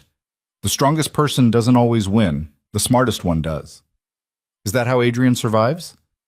The boss survives because he thinks 3 moves ahead and doesn't hesitate when action is required. Also because he's ruthless enough to do what others won't. Mikhail paused.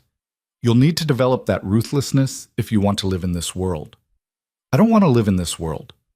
"Then you'll die in it. Your choice." The bluntness should have offended her. Instead, it crystallized something Elena had been avoiding. She couldn't live halfway between her old life and this new reality. She had to commit completely or accept that she wouldn't survive. Training continued through the afternoon, with breaks for Alexei's financial education session, learning to spot money laundering patterns and understand shell company structures, and an hour with Sergei discussing the political landscape of Moscow's underworld. By dinner, Elena was exhausted in ways she'd never experienced. Not just physically tired, but mentally and emotionally drained from absorbing information about a world built on violence and corruption. Adrian found her in the library, staring at books without really seeing them. "Mikhail says you did well today." "Mikhail says I'm weak." "You're untrained. That's different." Adrian sat in the chair across from her. "Give it time. In a month you'll be stronger. In 6 months you'll be dangerous." "Is that what you want? A dangerous wife?" "I want a wife who can survive if I'm not there to protect her. Whether that makes you dangerous or just competent doesn't matter. What matters is that you live." Elena studied him, this man who'd forced her into marriage but was now spending resources to ensure she could defend herself. The contradiction made her head hurt. "Why?" she asked. "Why invest this much in keeping me alive when you could have married someone who actually wanted this life?" Adrian was quiet for a long moment. "Because those women bore me. They want my money, my status, my protection, but they bring nothing to the table except decorative value. You're different. You challenge me, defy me, force me to be better just to keep up with you. That's worth protecting." "Even though I still want to leave?" "Even though." He stood and moved to the door. "Dinner in an hour." "And Elena?" "Tomorrow brings more of the same. Get used to it." He left, and Elena remained in the library, her mind churning with thoughts she couldn't quite organize. She was being shaped, molded, transformed into something new. The question was whether she was becoming Adrian's ideal partner or building the tools she'd need to eventually destroy everything he'd built. Maybe, she thought, it could be both. Outside, night fell over Moscow, and somewhere in the darkness, enemies planned and plotted and waited for their moment to strike. Elena would be ready when they did. She had to be. 3 weeks passed in a blur of training, strategy sessions, and carefully orchestrated public appearances. Elena's body adapted to Mikhail's brutal regimen. Her reflexes sharpened. Her strikes gained precision. Her awareness expanded to encompass threats she'd never noticed before. Alexei taught her to read financial statements the way a detective read crime scenes, finding patterns that revealed illegal operations hidden behind legitimate businesses. Sergei introduced her to the web of connections that kept Adrian's empire functioning, which politicians owed favors, which police commanders looked the other way, which judges could be bought, and which were simply terrified into compliance. She was becoming fluent in the language of Adrian's world, and that terrified her more than any physical threat. But what disturbed her most was how natural it felt. The morning she disarmed Mikhail during a training session actually got the practice knife away from him and held it to his throat before he could react. She saw approval in his scarred face and felt a surge of pride that made her stomach turn. She was taking satisfaction in skills designed for violence, in knowledge meant for manipulation and control. She was changing, and she didn't entirely hate what she was becoming. Adrian noticed. He watched her during dinners they'd started sharing, his ice blue eyes tracking her movements with an intensity that felt different from those first brutal days. Less like a captor monitoring a prisoner, and more like a man trying to understand a puzzle he couldn't quite solve. "You're getting better," he said one evening as they finished a meal in the smaller dining room, the one that seated only 4 instead of 20. "Mikhail says you're a natural at tactical thinking. Alexei claims you spotted a laundering operation in our construction accounts that his own team missed. The numbers didn't match the declared square footage. Basic auditing, not genius-level detection. Most people wouldn't notice. Most people don't want to notice." Adrian poured himself vodka, then surprised her by pouring a second glass and sliding it across the table. "You're adapting. I'm surviving. It's more than that. You're starting to see the patterns, understand the rules. Another few months and you'll be able to navigate this world independently." Elena took the vodka and drank, welcoming the burn. "Is that the goal? Make me self-sufficient so I stop being a liability? The goal is to make you my partner in truth, not just on paper." Adrian's voice was quiet, serious. "I told you before.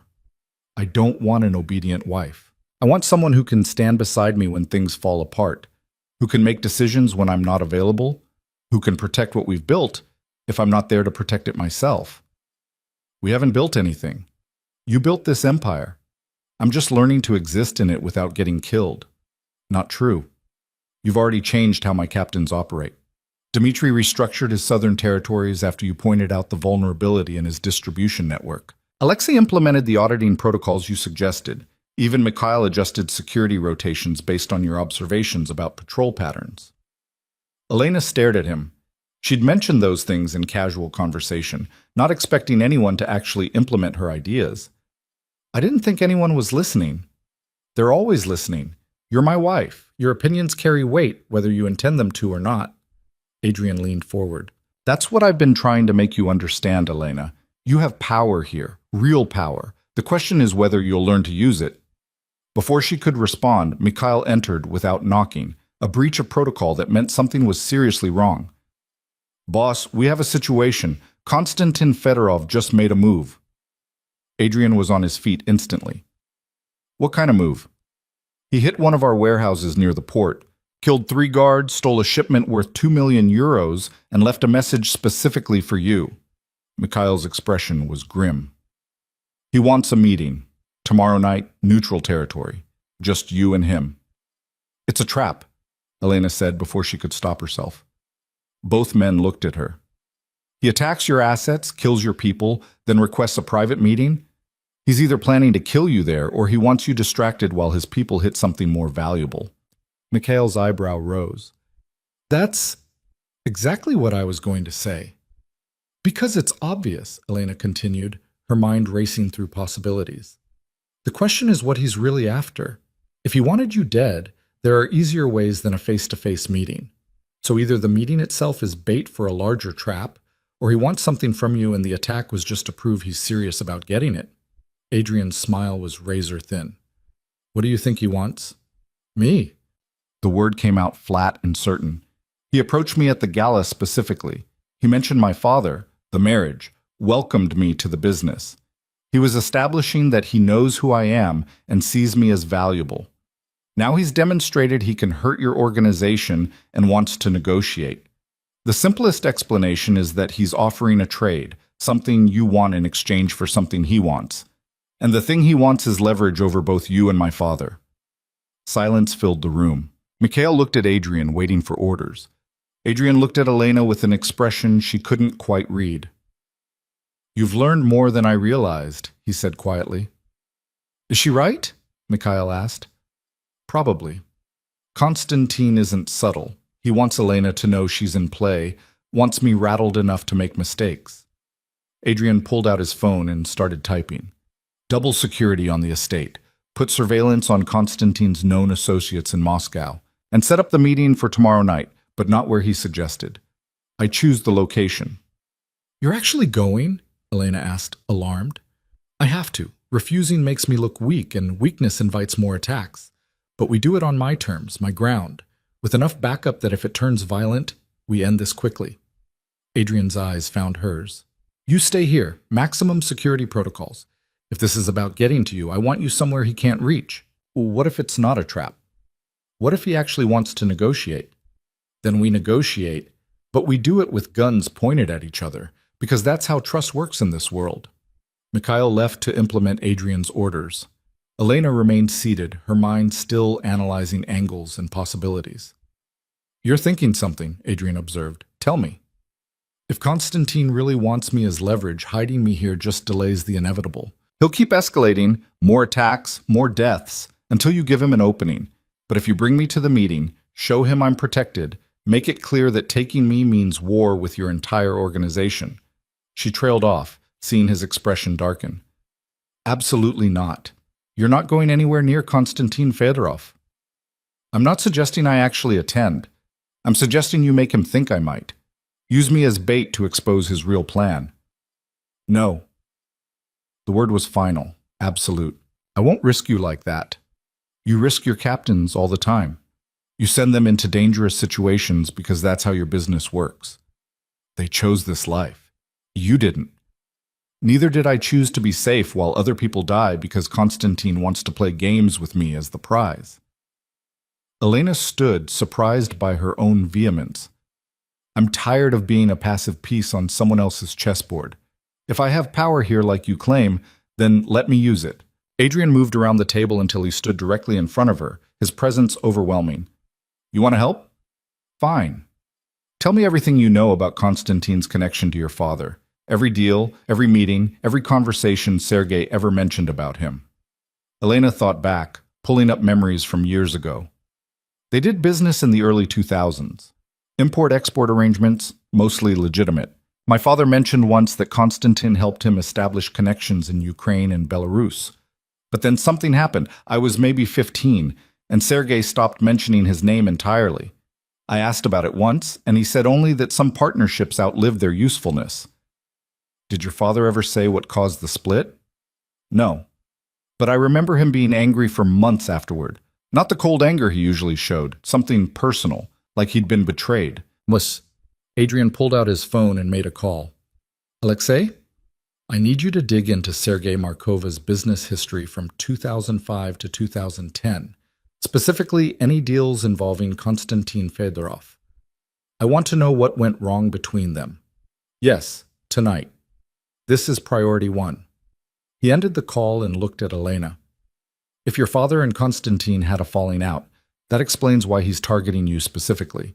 It's not just about leverage over me, it's about revenge against Sergei, which makes me even more valuable to him, and even more dangerous to keep, which makes you someone I protect even more carefully." Adrian's hand came up to cup her face, the gesture surprisingly gentle. "I know you want to be useful, to take action instead of hiding. I understand that, but the best way you help right now is by staying alive and staying safe. Let me handle Konstantin." Elena wanted to argue, to insist she wasn't some fragile thing that needed constant protection. But she saw something in Adrian's eyes that stopped her. Genuine fear, carefully controlled but unmistakable. He was actually worried about her, not as an asset or a political tool, but as a person he cared about losing. When had that happened? When had she become more than a strategic marriage to him? "Fine," she said softly. "I'll stay here. But I want updates. Every hour, or I start making my own plans." "Deal." Adrian's thumb brushed across her cheekbone. Then he stepped back, professional distance reasserting itself. Get some sleep. Tomorrow's going to be difficult. But sleep didn't come easily. Elena lay in bed listening to the estate transform around her. Additional guards arriving, security systems activating, the whole property becoming a fortress. Through her window, she could see armed men patrolling in pairs, their breath clouding in the cold night air. Somewhere in Moscow, Konstantin Fedorov was making his own preparations. And somewhere in this mansion, Adrian was planning for a meeting that could end in either negotiation or bloodshed. Elena stared at the ceiling and made a decision. If Adrian wouldn't let her participate directly, she'd find another way to be useful. She'd learned enough from Alexei and Sergei to understand how information flowed in this world. Maybe she couldn't fight beside Adrian, but she could make sure he had every advantage possible. She got out of bed, dressed in dark clothes, and made her way quietly through the mansion. The library was empty at this hour. Everyone focused on external security rather than internal monitoring. She found the phone Sergei had given her years ago, before the wedding, before everything changed. She'd hidden it in a book, never using it, never even turning it on. Until now. The phone powered up slowly. No messages, no missed calls. Her father hadn't tried to contact her since Adrian had warned him away. But Elena wasn't calling Sergei. She was calling someone else, someone her father had mentioned once during a business dinner when he thought she wasn't paying attention. The number rang 4 times before a woman's voice answered in Ukrainian. Yes? I need to speak with Yulia Kovalenko. Tell her it's about Konstantin Fedorov and a debt she's owed for 10 years. There was a long pause. Who is this? Elena Markova, Sergei's daughter. Another pause, longer this time. Then, hold. Elena waited, her heart pounding. This was insane, calling a Ukrainian information broker in the middle of the night, using her father's connections without permission, working behind Adrian's back. But if Yulia was who Sergei claimed, someone who knew every secret in Eastern Europe's criminal underworld, she might have information about Konstantin that could save Adrian's life. Elena Markova. A new voice, older and harder. I wondered if you'd ever use that number. Your father said you were smart. I need information about Konstantin Fedorov. Specifically, what happened between him and my father in 2007 and what he's planning now. That's expensive information. I can pay. Not now, but eventually. My father will honor the debt. Your father sold you to the Volkovs. Why would I trust a man who trades his own daughter? The words stung because they were true. Because Konstantin is coming after me, and if he succeeds, it destabilizes the entire power structure in Moscow. That's bad for everyone's business, including yours. Yulia laughed, a sound like breaking glass. You've learned quickly. Very well. What Sergei never told you is that Konstantin betrayed him in 2007. There was a deal, weapons moving through Ukraine to Syria. Konstantin took Sergei's money, delivered the shipment to a rival instead, and nearly got your father killed by angry clients. Sergei couldn't retaliate because he lacked proof, and Konstantin had political protection, so he cut ties and waited. Waited for what? For an opportunity to destroy Konstantin without it tracing back to him. And then you married Adrian Volkov, and suddenly that opportunity appeared. If Konstantin moves against you, Adrian destroys him. If Adrian succeeds, Sergei's old enemy is gone, and he never had to lift a finger. Elena's blood went cold. You're saying my father orchestrated this? That he knew Konstantin would come after me?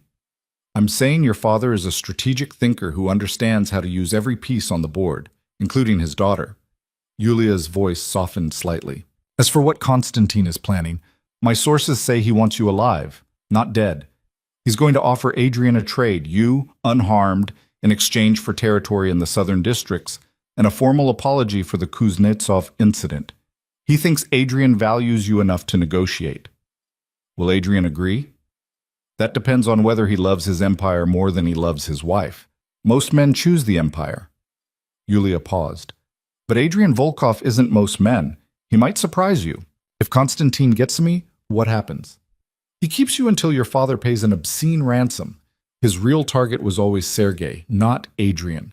Then he probably kills you anyway because you're a liability who's seen too much. That's his pattern. Elena's hand tightened on the phone. How do I stop this? You don't. You let the men with guns handle it and hope they don't kill each other before reaching an agreement. Or Yulia trailed off deliberately. Or what? Or you become the kind of woman who doesn't need men to save her, but that requires crossing lines you might not be ready to cross. What lines?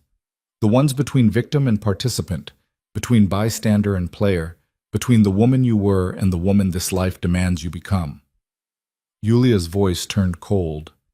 Constantine thinks you're a prize to be claimed. Prove him wrong. Show him you're a threat to be eliminated. Then watch him make mistakes trying to kill you instead of capture you. Frightened men are sloppy men. The line went dead. Elena sat in the dark library, her mind racing.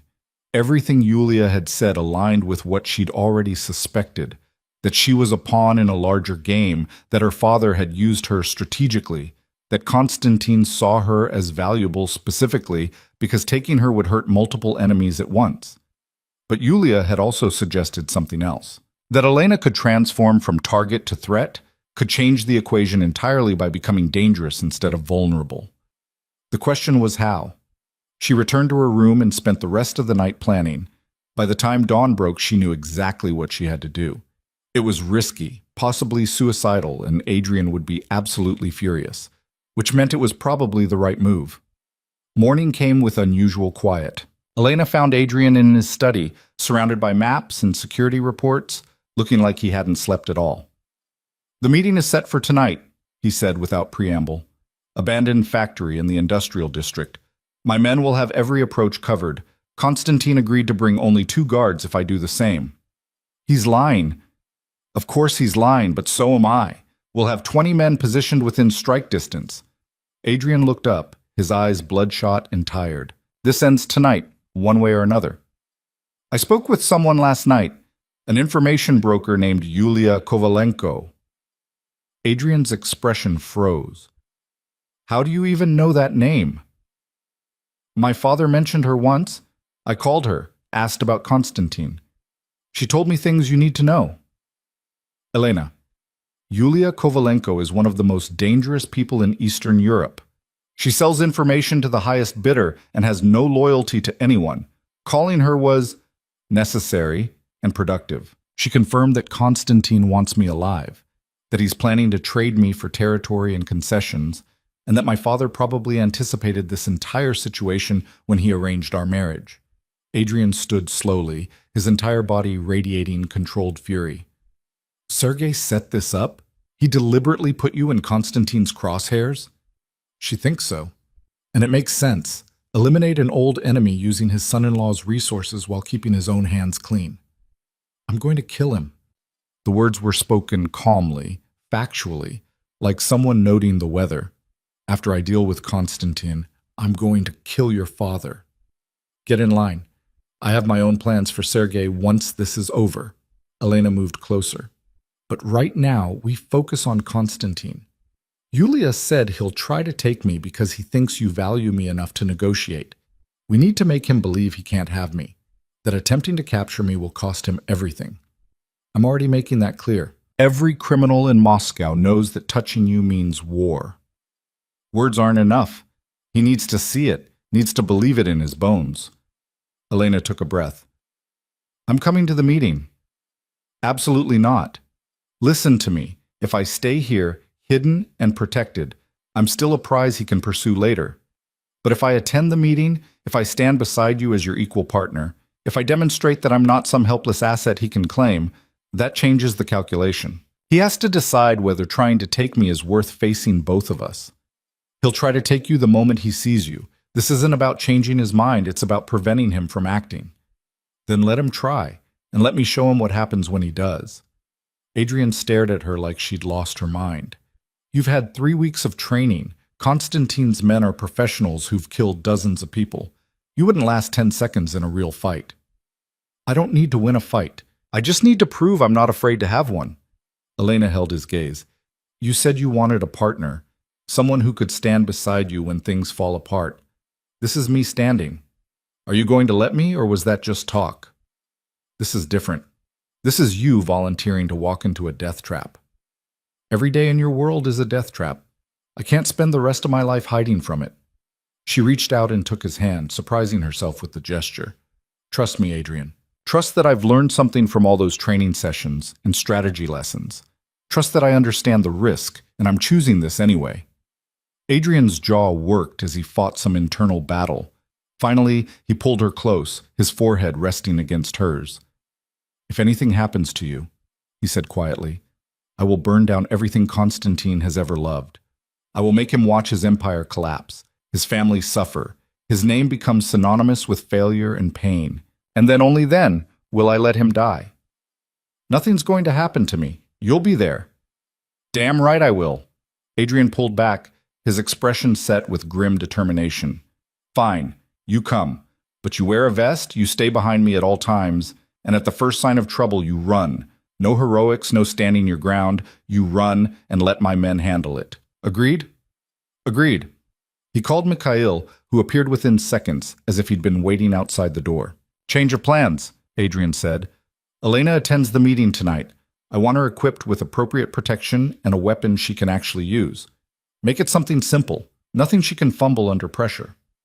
Mikhail's expression suggested he thought this was insane, but he nodded. "Yes, boss. I'll prepare a vest and a pistol. Mrs. Volkov, we should run through basic gun safety immediately." The rest of the day passed in a haze of preparation. Mikhail drilled Elena relentlessly on firearm basics: how to hold the weapon, how to aim, how to fire without flinching. The gun was a compact Glock, small enough for her hands but powerful enough to stop a threat. "You're not a marksman," Mikhail said bluntly. "Don't try for headshots or fancy tricks. Center mass, multiple rounds. Keep firing until the threat stops. Understand?"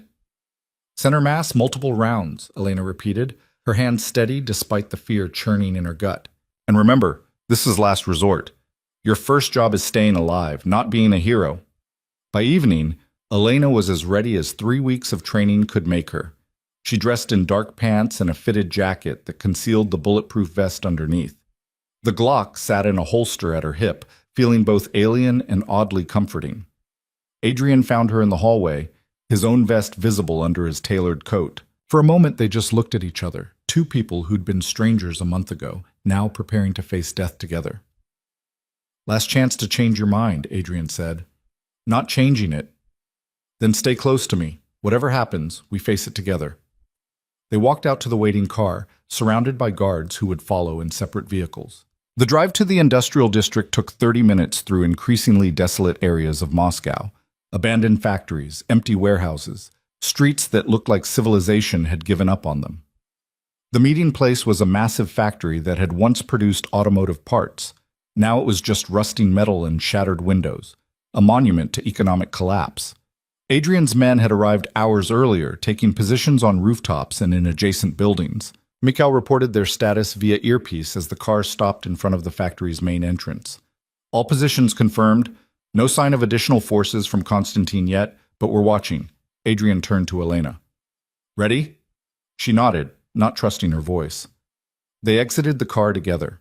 The factory loomed above them, dark and threatening. Adrian took her hand, a gesture that could have been romantic in any other context, but here was purely practical, keeping her close and under his protection. They entered through a side door that groaned on rusted hinges. Inside, the factory was a maze of machinery and shadows, lit only by portable lights that Constantine's people had set up in the central assembly area. And there, standing in a circle of light, was Konstantin Fedorov himself. He smiled when he saw them, but his eyes went immediately to Elena. "Adrian, how good of you to come. And you brought your lovely bride. How unexpected." Two men flanked Konstantin, both armed and alert. Adrian had Mikhail on one side, another guard named Pyotr on the other. The numbers were even, the tension thick enough to cut. "Let's skip the pleasantries," Adrian said. "You wanted a meeting. Here I am. Talk." Konstantin's smile widened. "Straight to business. I appreciate that. Very well. I want the southern territories you've been encroaching on. I want formal acknowledgement that the Kuznetsov incident was unjustified aggression on your part. And I want a tribute payment of 10 million euros as compensation for your disrespect." "In exchange for what?" "In exchange for me not taking your wife and holding her until your father-in-law pays me what he owes."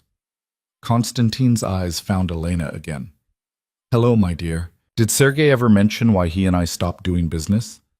Elena kept her voice steady. He mentioned you betrayed him, took his money, and sold his weapons to someone else. Betrayed is such an ugly word. I simply found a better offer. Konstantin took a step closer. Sergei thought he could control me, use me as a pawn in his games. I taught him otherwise. Now I'm teaching his daughter the same lesson. I'm not my father. No, you're Adrian Volkov's wife, which makes you even more valuable. Konstantin's attention shifted back to Adrian. My offer is generous. Territory, apology, payment. In return, I leave your wife alone. Refuse and I take her anyway. The only question is how many people die in the process. Adrian's hand tightened on Elena's. You're not taking anyone. Not today, not ever. Then we have a problem. Konstantin gestured, and suddenly the factory erupted with movement. Men appeared from the shadows. Not 2 guards, but at least a dozen, all armed, all focused on Adrian and Elena. Mikhail's voice crackled in Adrian's earpiece. We're compromised. They have snipers on the catwalks. If we engage, it's a massacre.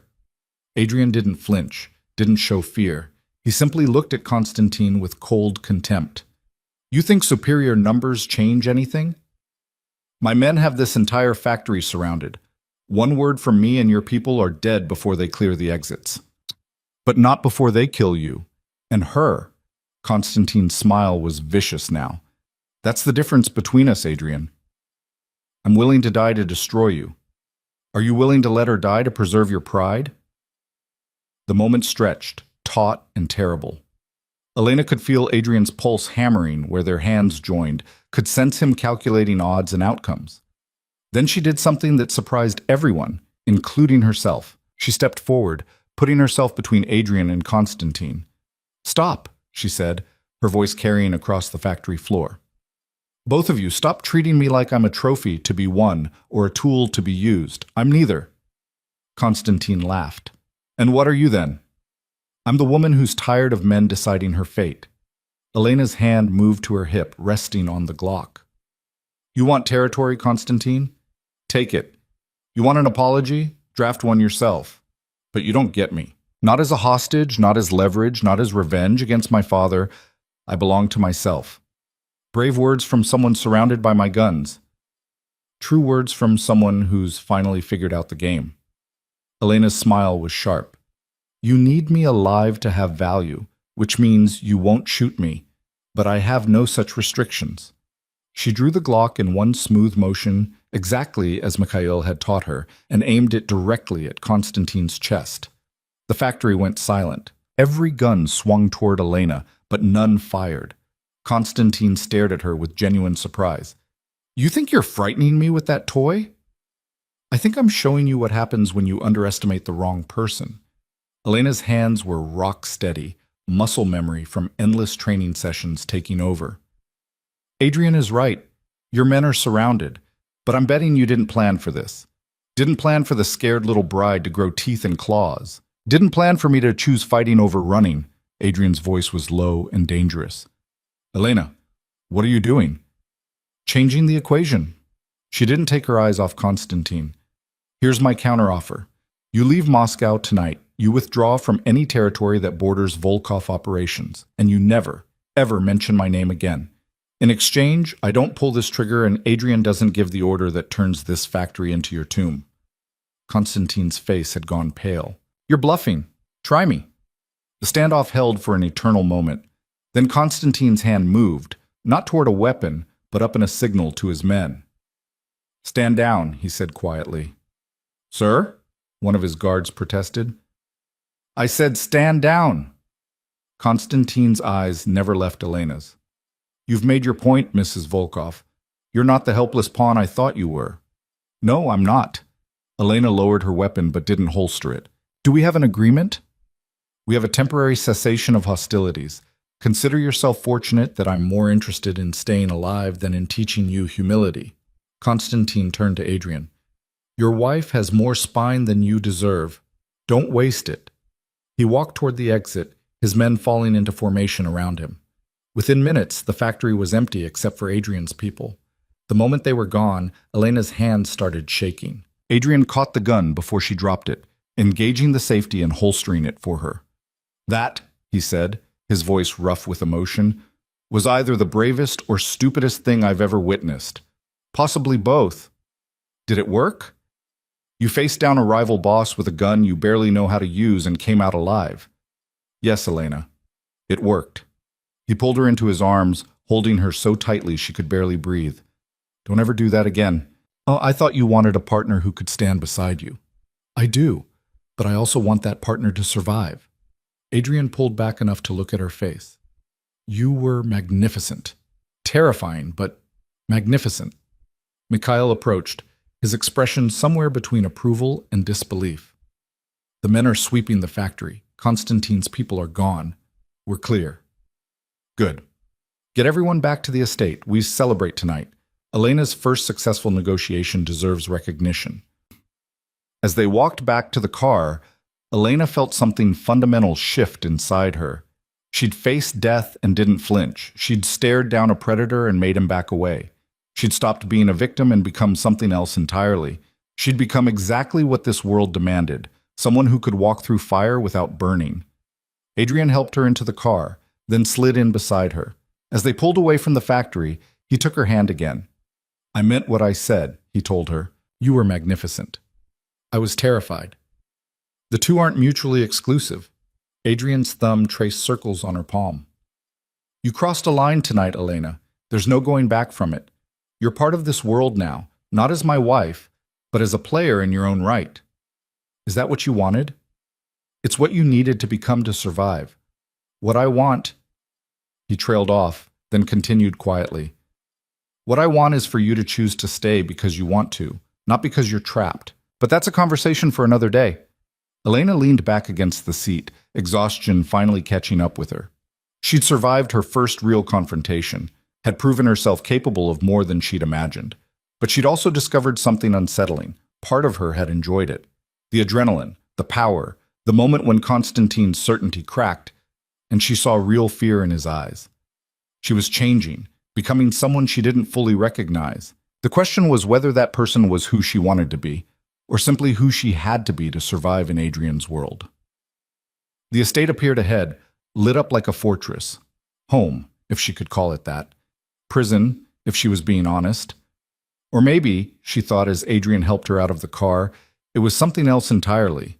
A proving ground where she was forging herself into someone new. Someone stronger, harder, more dangerous. Someone who might actually choose this life instead of simply enduring it. The thought should have horrified her. Instead, as she walked into the mansion beside Adrian, surrounded by guards, who now looked at her with something resembling respect, Elena felt only a strange, fierce satisfaction. She'd survived. And somehow, impossibly, she was starting to understand that survival in this world might mean more than just staying alive. It might mean learning to thrive in the darkness. The celebration Adrian promised never happened.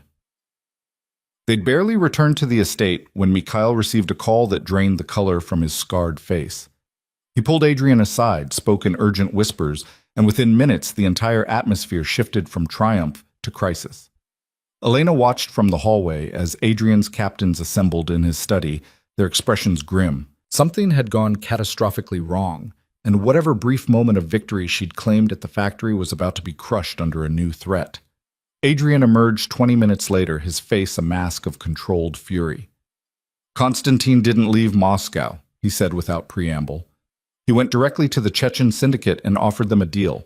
Help him take you, and they split the ransom from your father, plus access to my southern territories. They agreed. We have intelligence suggesting they're planning a coordinated assault on the estate within the next 12 hours. Elena's stomach dropped. How many? 30, maybe 40 fighters. Professional mercenaries, not street thugs. They're equipped with military-grade weapons, and they have blueprints of the estate. Adrian's voice was ice. Konstantin played us. The factory meeting was never about negotiation.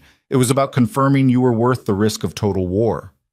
Then we leave. Go somewhere they can't find us. There is nowhere, not anymore. You embarrassed Konstantin in front of his men, made him back down. He can't let that stand. His reputation is destroyed if he doesn't retaliate. Adrian moved closer, his hands gripping her shoulders. This is what I tried to prevent. This is why I wanted you safe and hidden, not standing in front of guns making threats you might have to back up. So what do? We fortify the estate and prepare for war. Mikhail is calling in every man we have. We'll have maybe 50 defenders, enough to hold them off if we're smart about it. The estate was designed to be defensible, and we have superior positioning. Adrian's expression softened slightly. But I need you to promise me something. When the fighting starts, you go to the safe room in the basement. It's reinforced steel, equipped with supplies and a separate exit tunnel that leads to the river. If we lose, if they breach the house, you run and you don't look back. I'm not leaving you. You will if I order it. Elena, please. You've proven your courage. Now prove your intelligence by staying alive. Before she could respond, Dmitri burst into the hallway.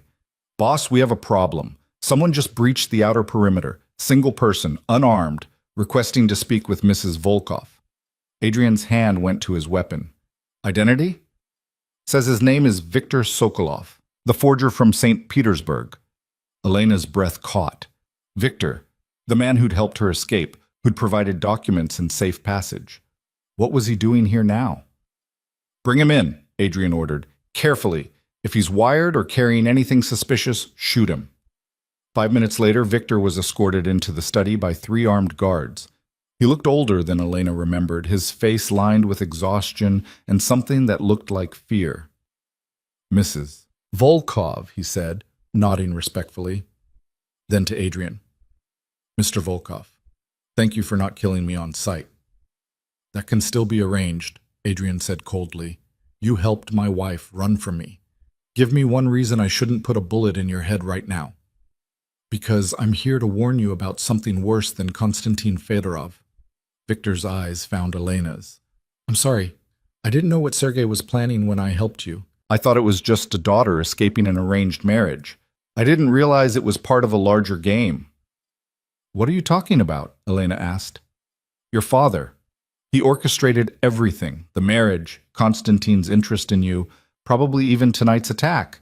He's been playing all sides against each other, waiting for the perfect moment to eliminate everyone he considers a threat.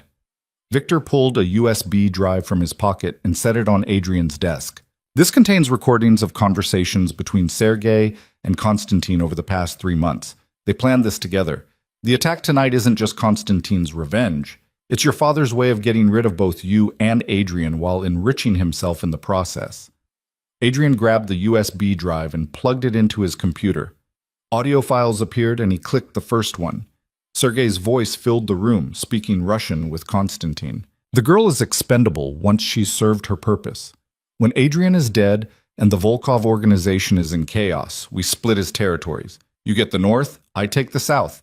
The marriage contract gives me legal claim to his assets through Elena's inheritance rights. She won't survive long enough to contest it. Elena felt the blood drain from her face. Her father, the man who'd raised her, who'd sent her to university, who'd claimed to love her, had planned her death from the beginning. She was never meant to survive this marriage. She was just a tool to create the legal framework for Sergei to seize Adrian's empire after Konstantin killed him. Adrian's expression had gone absolutely murderous.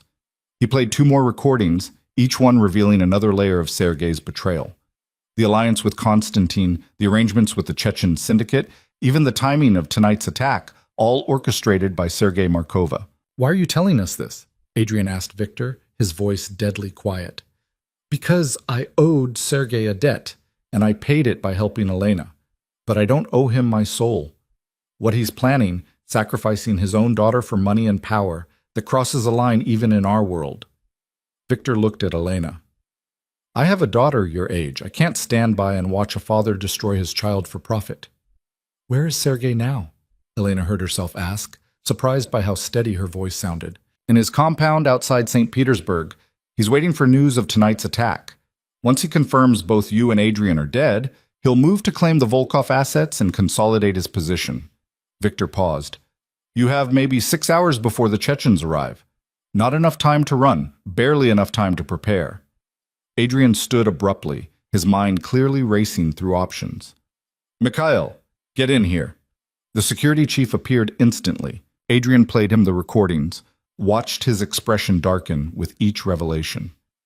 Change your plans, Adrian said. We're not defending the estate. We're abandoning it. Sir? Mikhail looked confused. Think about it. Konstantin and the Chechens expect us to fortify and defend. They've planned for that scenario, probably have counters for every defensive strategy we might employ. So we don't give them the fight they expect. We evacuate everyone, make it look like we're still here, and when they attack, they find an empty house rigged to explode. Elena stared at him. You're going to destroy your own home? It's brick and mortar. I can rebuild, but I can't replace you, and I can't rebuild my organization if half my men die defending a position that doesn't matter. Adrian turned to Mikhail. How long to evacuate non-essential personnel and rig the house with explosives? 4 hours if we move fast. Do it. Get everyone out through the river tunnel, stage vehicles 3 miles south. Make it look like normal activity from the outside. Lights on, guards patrolling, no indication we're leaving. Mikhail nodded and disappeared to implement the orders. Adrian turned to Victor. Thank you for the warning. Leave now and we'll consider your debt to me settled. Stay, and you're part of what happens next. Victor hesitated, then shook his head. I'll go. I've done what I came to do. Elena, I hope you survived this. You deserve better than the hand you were dealt. After he left, Elena found herself alone with Adrian for the first time since the factory confrontation. The silence between them was heavy with everything unsaid. My father tried to have us both killed, she said quietly. He sold me to you knowing I'd die, knowing you'd die. All for territory and money. I know. I'm sorry, I brought this on you. Stop. Adrian pulled her against him, his embrace fierce and protective. Your father's choices are his own. You're not responsible for his betrayal any more than you were responsible for him forcing you into this marriage. He pulled back enough to look at her face. But we need to address something. After tonight, after we deal with Konstantin and the Chechens, there's still Sergei. He won't stop. He'll keep coming, keep plotting, keep using you as a pawn until one of us is dead. What are you saying? I'm saying you need to decide who you are. Are you Sergei Markova's daughter, bound by blood and family loyalty? Or are you Elena Volkov, my wife and partner, committed to this life and this organization? Adrian's eyes were intense, searching hers. Because if you choose the second option, it means accepting that your father is our enemy. It means standing beside me when I do what's necessary to eliminate him. Elena thought about the man who'd raised her, who'd taught her business and strategy, who'd smiled at her graduation and called her his greatest achievement. Then she thought about the recordings, his cold calculation, his willingness to sacrifice her, his complete lack of regard for her life beyond its utility. He stopped being my father the moment he traded me away, she said, her voice hard. And he became your enemy when he tried to destroy everything you've built. So yes, Adrian, I'm Elena Volkov, and when this is over, I want to be there when you make Sergei answer for what he's done. Something shifted in Adrian's expression, satisfaction mixed with something deeper, something that looked almost like love. Then let's survive tonight first. After that, we have a reckoning to deliver. The next 4 hours were controlled chaos. Men moved through the estate in coordinated teams, removing valuables, important documents, anything irreplaceable. Others rigged explosives throughout the mansion, in load-bearing walls beneath the foundation, in the fuel storage tanks. When they were done, the entire structure would collapse inward like a dying star. Elena helped where she could, carrying boxes of files to the tunnel exit, ensuring everyone knew the evacuation route. Some of Adrian's people looked at her differently now, not as the boss's unwilling wife, but as someone who'd proven herself worth following. By midnight, the estate was empty except for Adrian, Mikhail, Elena, and 4 other men who would make the final sweep. The house looked normal from outside, lights burning, security feeds showing guards patrolling, but it was all illusion. Pre-recorded footage, automated lighting, empty rooms waiting to become a tomb. Konstantin's scouts reported movement 15 minutes ago, Mikhail said, checking his tablet. The Chechens are staging 3 miles north. They'll hit us right before dawn when they think our guards are most tired. Perfect.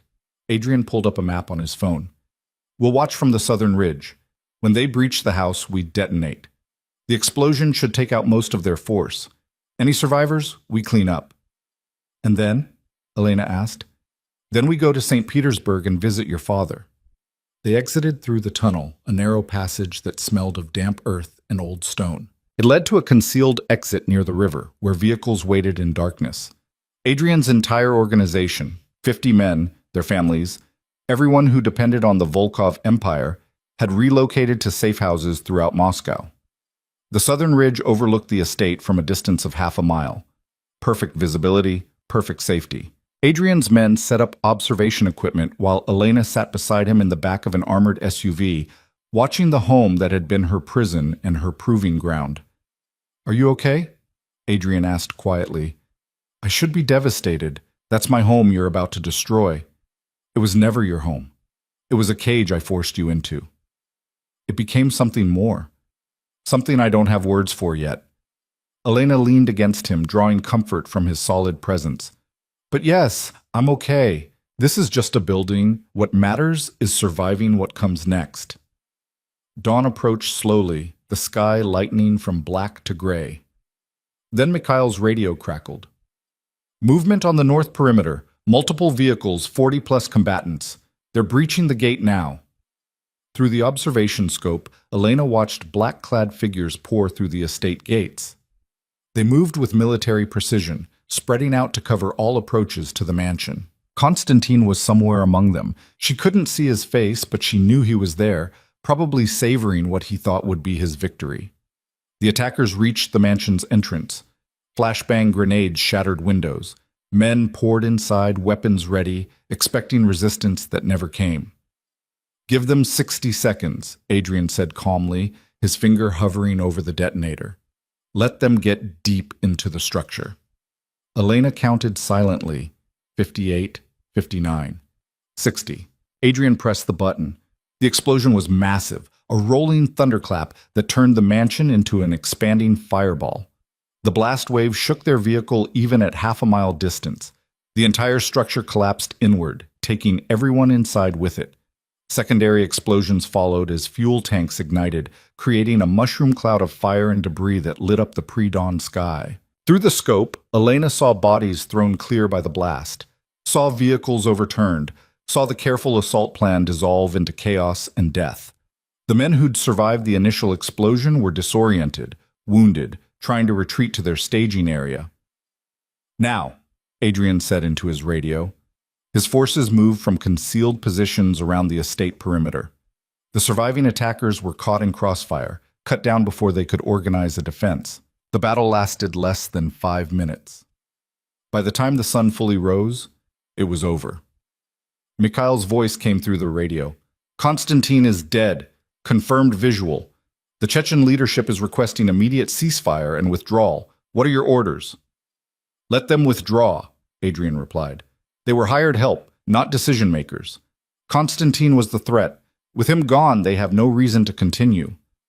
"Understood." "What about the estate?" "Leave it. Let it burn. I want everyone to see what happens to people who attack the Volkov organization." Adrian ended the call and looked at Elena. "It's done. Konstantin is dead, his alliance with the Chechens is broken, and half of Moscow just witnessed the price of betrayal. And now we deal with my father. Now we deal with your father." The drive to St. Petersburg took 8 hours.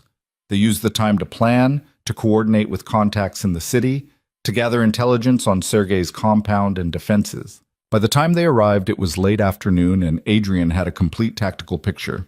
"He knows about the estate explosion by now," Mikhail reported. "Our sources say he's celebrating, thinks both of you died in the blast. He's already making calls to other families, positioning himself to claim your territories." "Good," Adrian said. "Let him celebrate. It'll make his fall that much sweeter."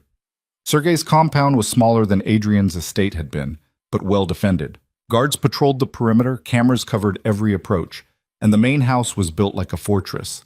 A direct assault would be costly, but Adrian wasn't planning a direct assault. "Elena," he said, "I need you to call your father. Use the phone he gave you before the wedding. Tell him you survived, that you escaped the explosion, and you're in St. Petersburg. Tell him you need his help." Elena understood immediately. "He'll send men to collect me, and when they arrive, you follow them back here." "Exactly. He won't be able to resist getting you under his control. You're his legal claim to my assets. Without you, he can't seize anything." "What if he tries to kill me the moment I arrive?" "He won't, not immediately. He needs you alive long enough to sign documents, transfer assets, make everything legal. That gives us a window. Adrian's expression was grim. But this is dangerous, Elena. If something goes wrong, if we lose track of you even for a minute, then I deal with it myself. I'm not the helpless girl who ran from our wedding anymore, remember? Adrian pulled her close, his kiss fierce and desperate. Come back to me. Whatever happens in there, you find a way to survive, and come back to me. I will. Elena kissed him back, pouring everything she couldn't say into the contact. Then she pulled away and made the call. Sergei answered on the third ring. Elena? Is this really you? It's me, Father. She let her voice shake, injected fear and desperation into every word. I survived the explosion. I don't know how. I just ran when the fighting started and I kept running. I'm in St. Petersburg. I need help. Please. Where exactly are you? Sergei's voice was carefully controlled, but Elena could hear the calculation underneath. A hotel near the Nevsky Prospect, the Europa. I'm using a fake name. I'm terrified they'll find me. Stay there. I'm sending people to get you. Don't leave the room. Don't talk to anyone. You're safe now, sweetheart. I'll protect you. The endearment made her sick. Elena ended the call and turned to Adrian. He's sending people. Probably within the hour. Then we move now. Mikhail, you and Elena take a team to the hotel. Make it look real. She's scared, disheveled, alone. When Sergei's men arrive, you let them take her. But you follow at distance and you do not lose sight of her, understand? Yes, boss. The Europa Hotel was exactly the kind of place someone on the run might choose. Expensive enough to be safe, busy enough to blend in. Elena checked in under the name Anna Petrova, then went to her room and waited. The knock came 45 minutes later. Two men, professional and armed, their faces familiar from her childhood, her father's personal security detail. Mrs. Volkov, the older one said, your father sent us. Come with us, please. Elena grabbed her jacket and followed them down the service stairs into a waiting car. They drove through St. Petersburg's elegant streets, past the Winter Palace, and across the Neva River, heading toward the industrial district where her father's compound sat. Through the car window, she caught glimpses of Mikhail's vehicle following 3 cars back. Still there, still watching. The compound gates opened and they drove into what Elena remembered from rare childhood visits, a sprawling property that tried to look legitimate but couldn't quite hide its criminal purpose. The main house was modern, all glass and steel, designed to project power and success. Sergei waited at the entrance, his arms open in a welcoming gesture that turned Elena's stomach. My darling girl, thank heaven you're safe. She let him embrace her, fighting the urge to pull away. Father, I was so scared. The explosion, the fighting, I thought I was going to die. But you didn't. You survived, just like I taught you. Sergei pulled back, studying her face. Adrian is dead then? You're certain? I saw him in the mansion when the attack started. He was trying to organize the defense. I don't see how he could have survived. Something flickered in Sergei's eyes. Triumph, maybe, or satisfaction. Tragic. But these things happen in our world. Come inside. We have much to discuss about your future. The house was as she remembered. Expensive furniture, tasteful art, everything chosen to impress rather than comfort. Sergei led her to his study, a room dominated by a massive desk and floor-to-ceiling windows overlooking the compound. Sit, he said, pouring himself vodka. Tell me everything that happened. Elena recounted a carefully constructed lie, how she'd been in her room when the attack started, how she'd used the river tunnel to escape, how she'd fled to St. Petersburg because it was the only safe place she could think of. Sergei listened intently, occasionally asking questions that she answered with just enough detail to be convincing. And the marriage contract? Sergei asked finally. You still have the documents? They burned in the explosion. Why? Because without Adrian's death certificate and the proper legal documentation, his assets default to his organization, not to you. We need to establish your claim quickly before his captain sees everything. Sergei's smile was predatory. Fortunately, I have contacts who can expedite the process. Within a week, you'll be a very wealthy widow. I don't want his money, Father. I just want to be safe. You'll be both, trust me. Sergei moved around the desk, his hand landing on her shoulder in what was meant to be a comforting gesture but felt like a threat. Though there is one complication we need to address. What complication? Your continued existence. Sergei's voice went cold. You were supposed to die with Adrian. That was the plan. Both of you dead, allowing me to claim the Volkov Empire through strategic maneuvering with Constantine. But you survived, which means you're either incredibly lucky or incredibly dangerous. Elena's hand moved slowly toward the weapon at her hip, the same Glock she'd carried to the factory, concealed under her jacket. You planned my death, your own daughter. I planned a strategic consolidation of power. Your death was an unfortunate but necessary component. Sergei pulled a gun from his desk drawer, aiming it at her with practiced ease. But I can adapt. We'll say you died in a subsequent attack, grief-stricken over Adrian's death. Very tragic. Everyone will understand. Will they understand that you betrayed every alliance you had? That you orchestrated a war that killed dozens of people just to steal from a man who considered you an ally? They'll understand that I eliminated competition and emerged stronger. That's how power works, Elena. I taught you that. You taught me a lot of things. Elena's hand closed around her weapon, including how to recognize when someone has made a fatal mistake. Sergei's expression shifted from confidence to confusion. What are you? The study door burst open. Adrian entered with Mikhail and 4 other men, weapons drawn, moving with lethal efficiency. Sergei swung his gun toward them, but Elena was faster. She drew her Glock and fired, not at her father's center mass as Mikhail had taught her, but at his hand. The bullet caught him in the wrist, sending his weapon clattering to the floor. Sergei screamed, clutching his shattered hand. Adrian's men secured him within seconds, forcing him into a chair while Mikhail swept the room for additional threats. Adrian moved to Elena, his eyes searching her face for injuries. Are you hurt? I'm fine. He talked, confessed everything. Did you record it? Every word. Adrian pulled out his phone, showing audio levels spiking on a recording app, more than enough to destroy his reputation with every family in Russia. Sergei stared at them, his face white with pain and shock. You were dead. I saw the intelligence reports. You saw what I wanted you to see, Adrian said coldly. Did you really think I'd defend an indefensible position when I could evacuate and let the attackers destroy themselves? Did you think I wouldn't realize you were behind everything when your betrayal was so transparently obvious? Elena, Sergei gasped, turning to his daughter. Please, I'm your father. Family means something. You stopped being my father when you sold me. Elena's voice was ice. You stopped being family when you planned my murder. Now you're just a problem that needs solving. Adrian stepped forward, his presence radiating controlled violence. Here's what happens next, Sergei. You transfer every asset you control to neutral accounts. You dissolve all alliances and partnerships. You publicly admit to orchestrating the attack on my estate and to betraying your agreements with multiple families. And then you disappear, not dead, because that would be too clean.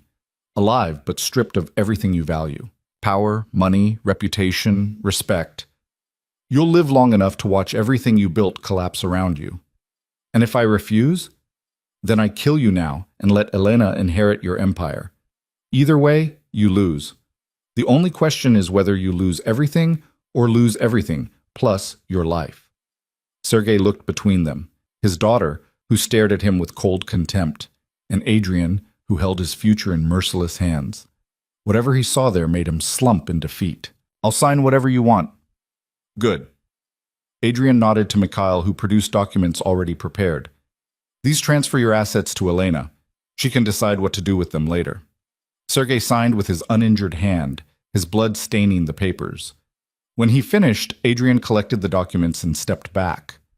You have 24 hours to leave Russia, Adrian said.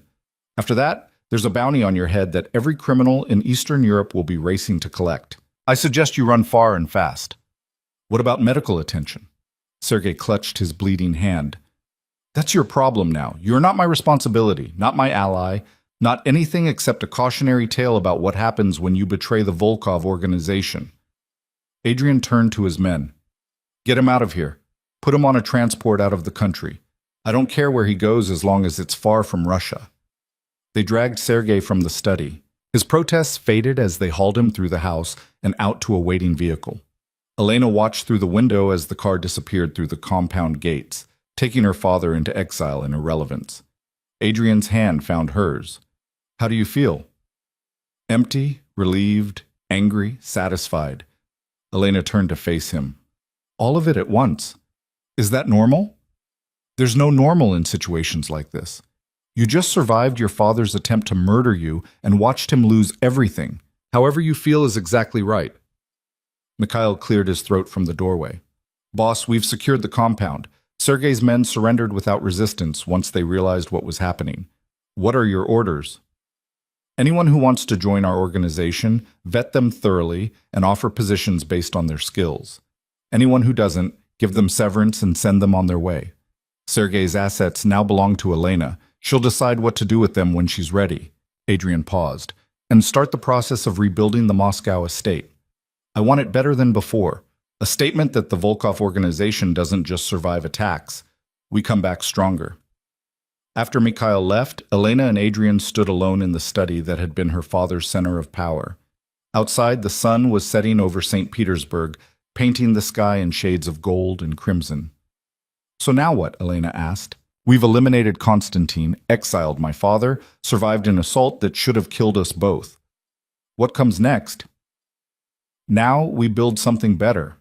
An organization that doesn't rely on fear alone, that treats family as sacred rather than expendable, that understands loyalty is earned, not demanded." Adrian pulled her close. "And we figure out what kind of marriage this actually is. We started with a forced alliance. We survived betrayal and violence. But what are we now, Elena? What do you want us to be?" She thought about the question carefully. A month ago, she would have said she wanted freedom, wanted escape, wanted anything except this life and this man. But she'd changed. They'd both changed. The woman who'd run from her wedding was gone, replaced by someone harder and more capable. Someone who'd stared down killers and survived her own father's betrayal. Someone who'd discovered she could thrive in darkness instead of just enduring it. And Adrian? He'd started as her captor, her prison keeper. But he'd also trained her, protected her, respected her enough to let her take risks that terrified him. He'd destroyed his own home to keep her safe and had given her the power to decide her father's fate. "I want us to be partners," Elena said finally. "Real partners, not just because contracts say we're married, but because we choose it. Because we've seen each other at our worst and survived it. Because I trust you in ways I never thought I'd trust anyone in this world. And the marriage itself? I want it to be real. Not the fairy tale version. I know that's impossible in this life. But real in the way things are real here, built on trust and respect and the knowledge that we'll stand together when everything falls apart." She met his eyes. "I'm choosing to stay, Adrian. Not because I'm trapped or afraid or out of options, but because I want this. I want you. I want the life we can build together." Adrian's kiss was different this time. Not desperate or possessive, but tender. Like he was discovering something precious he'd been searching for without knowing it. "I love you," he said against her lips. "I don't know when it happened. Maybe when you ran and proved you were stronger than I gave you credit for. Maybe when you faced down Konstantin with a gun you barely knew how to use. Or maybe it was always inevitable, from the moment I saw you standing at that altar, looking like you wanted to murder me." Elena laughed despite everything. "I did want to murder you. I know, but instead you became my partner, my wife, the person I'd burn down the world to protect." Adrian's smile was soft and genuine, nothing like the cold mask he showed the rest of the world. "I love you, Elena Volkov, and I'm going to spend every day proving you made the right choice by staying." They left St. Petersburg that night, driving through the darkness toward Moscow and the future they'd carved out of betrayal and violence. The estate was gone, reduced to rubble and ash. But in its place would rise something better, something they'd build together. Elena leaned against Adrian as the city lights blurred past, her hand in his, her mind already planning improvements to the organization, identifying weaknesses to shore up, thinking like the partner she'd become rather than the prisoner she'd started as. Somewhere behind them, her father was fleeing into exile, stripped of everything he'd valued. Konstantin was dead, his alliance broken. The Chechen syndicate had withdrawn, and Adrian's enemies had learned the price of attacking the Volkov organization. And ahead, in Moscow, a new empire was waiting to be built. One where Elena wasn't just the boss's wife, but a power in her own right. Where respect was earned through competence rather than fear. Where family meant something more than bloodlines and business arrangements. She'd entered this world as Elena Markova, a woman sold into marriage against her will. She'd become Elena Volkov, a woman who chose her own path and fought for her own power. And she'd discovered something unexpected along the way.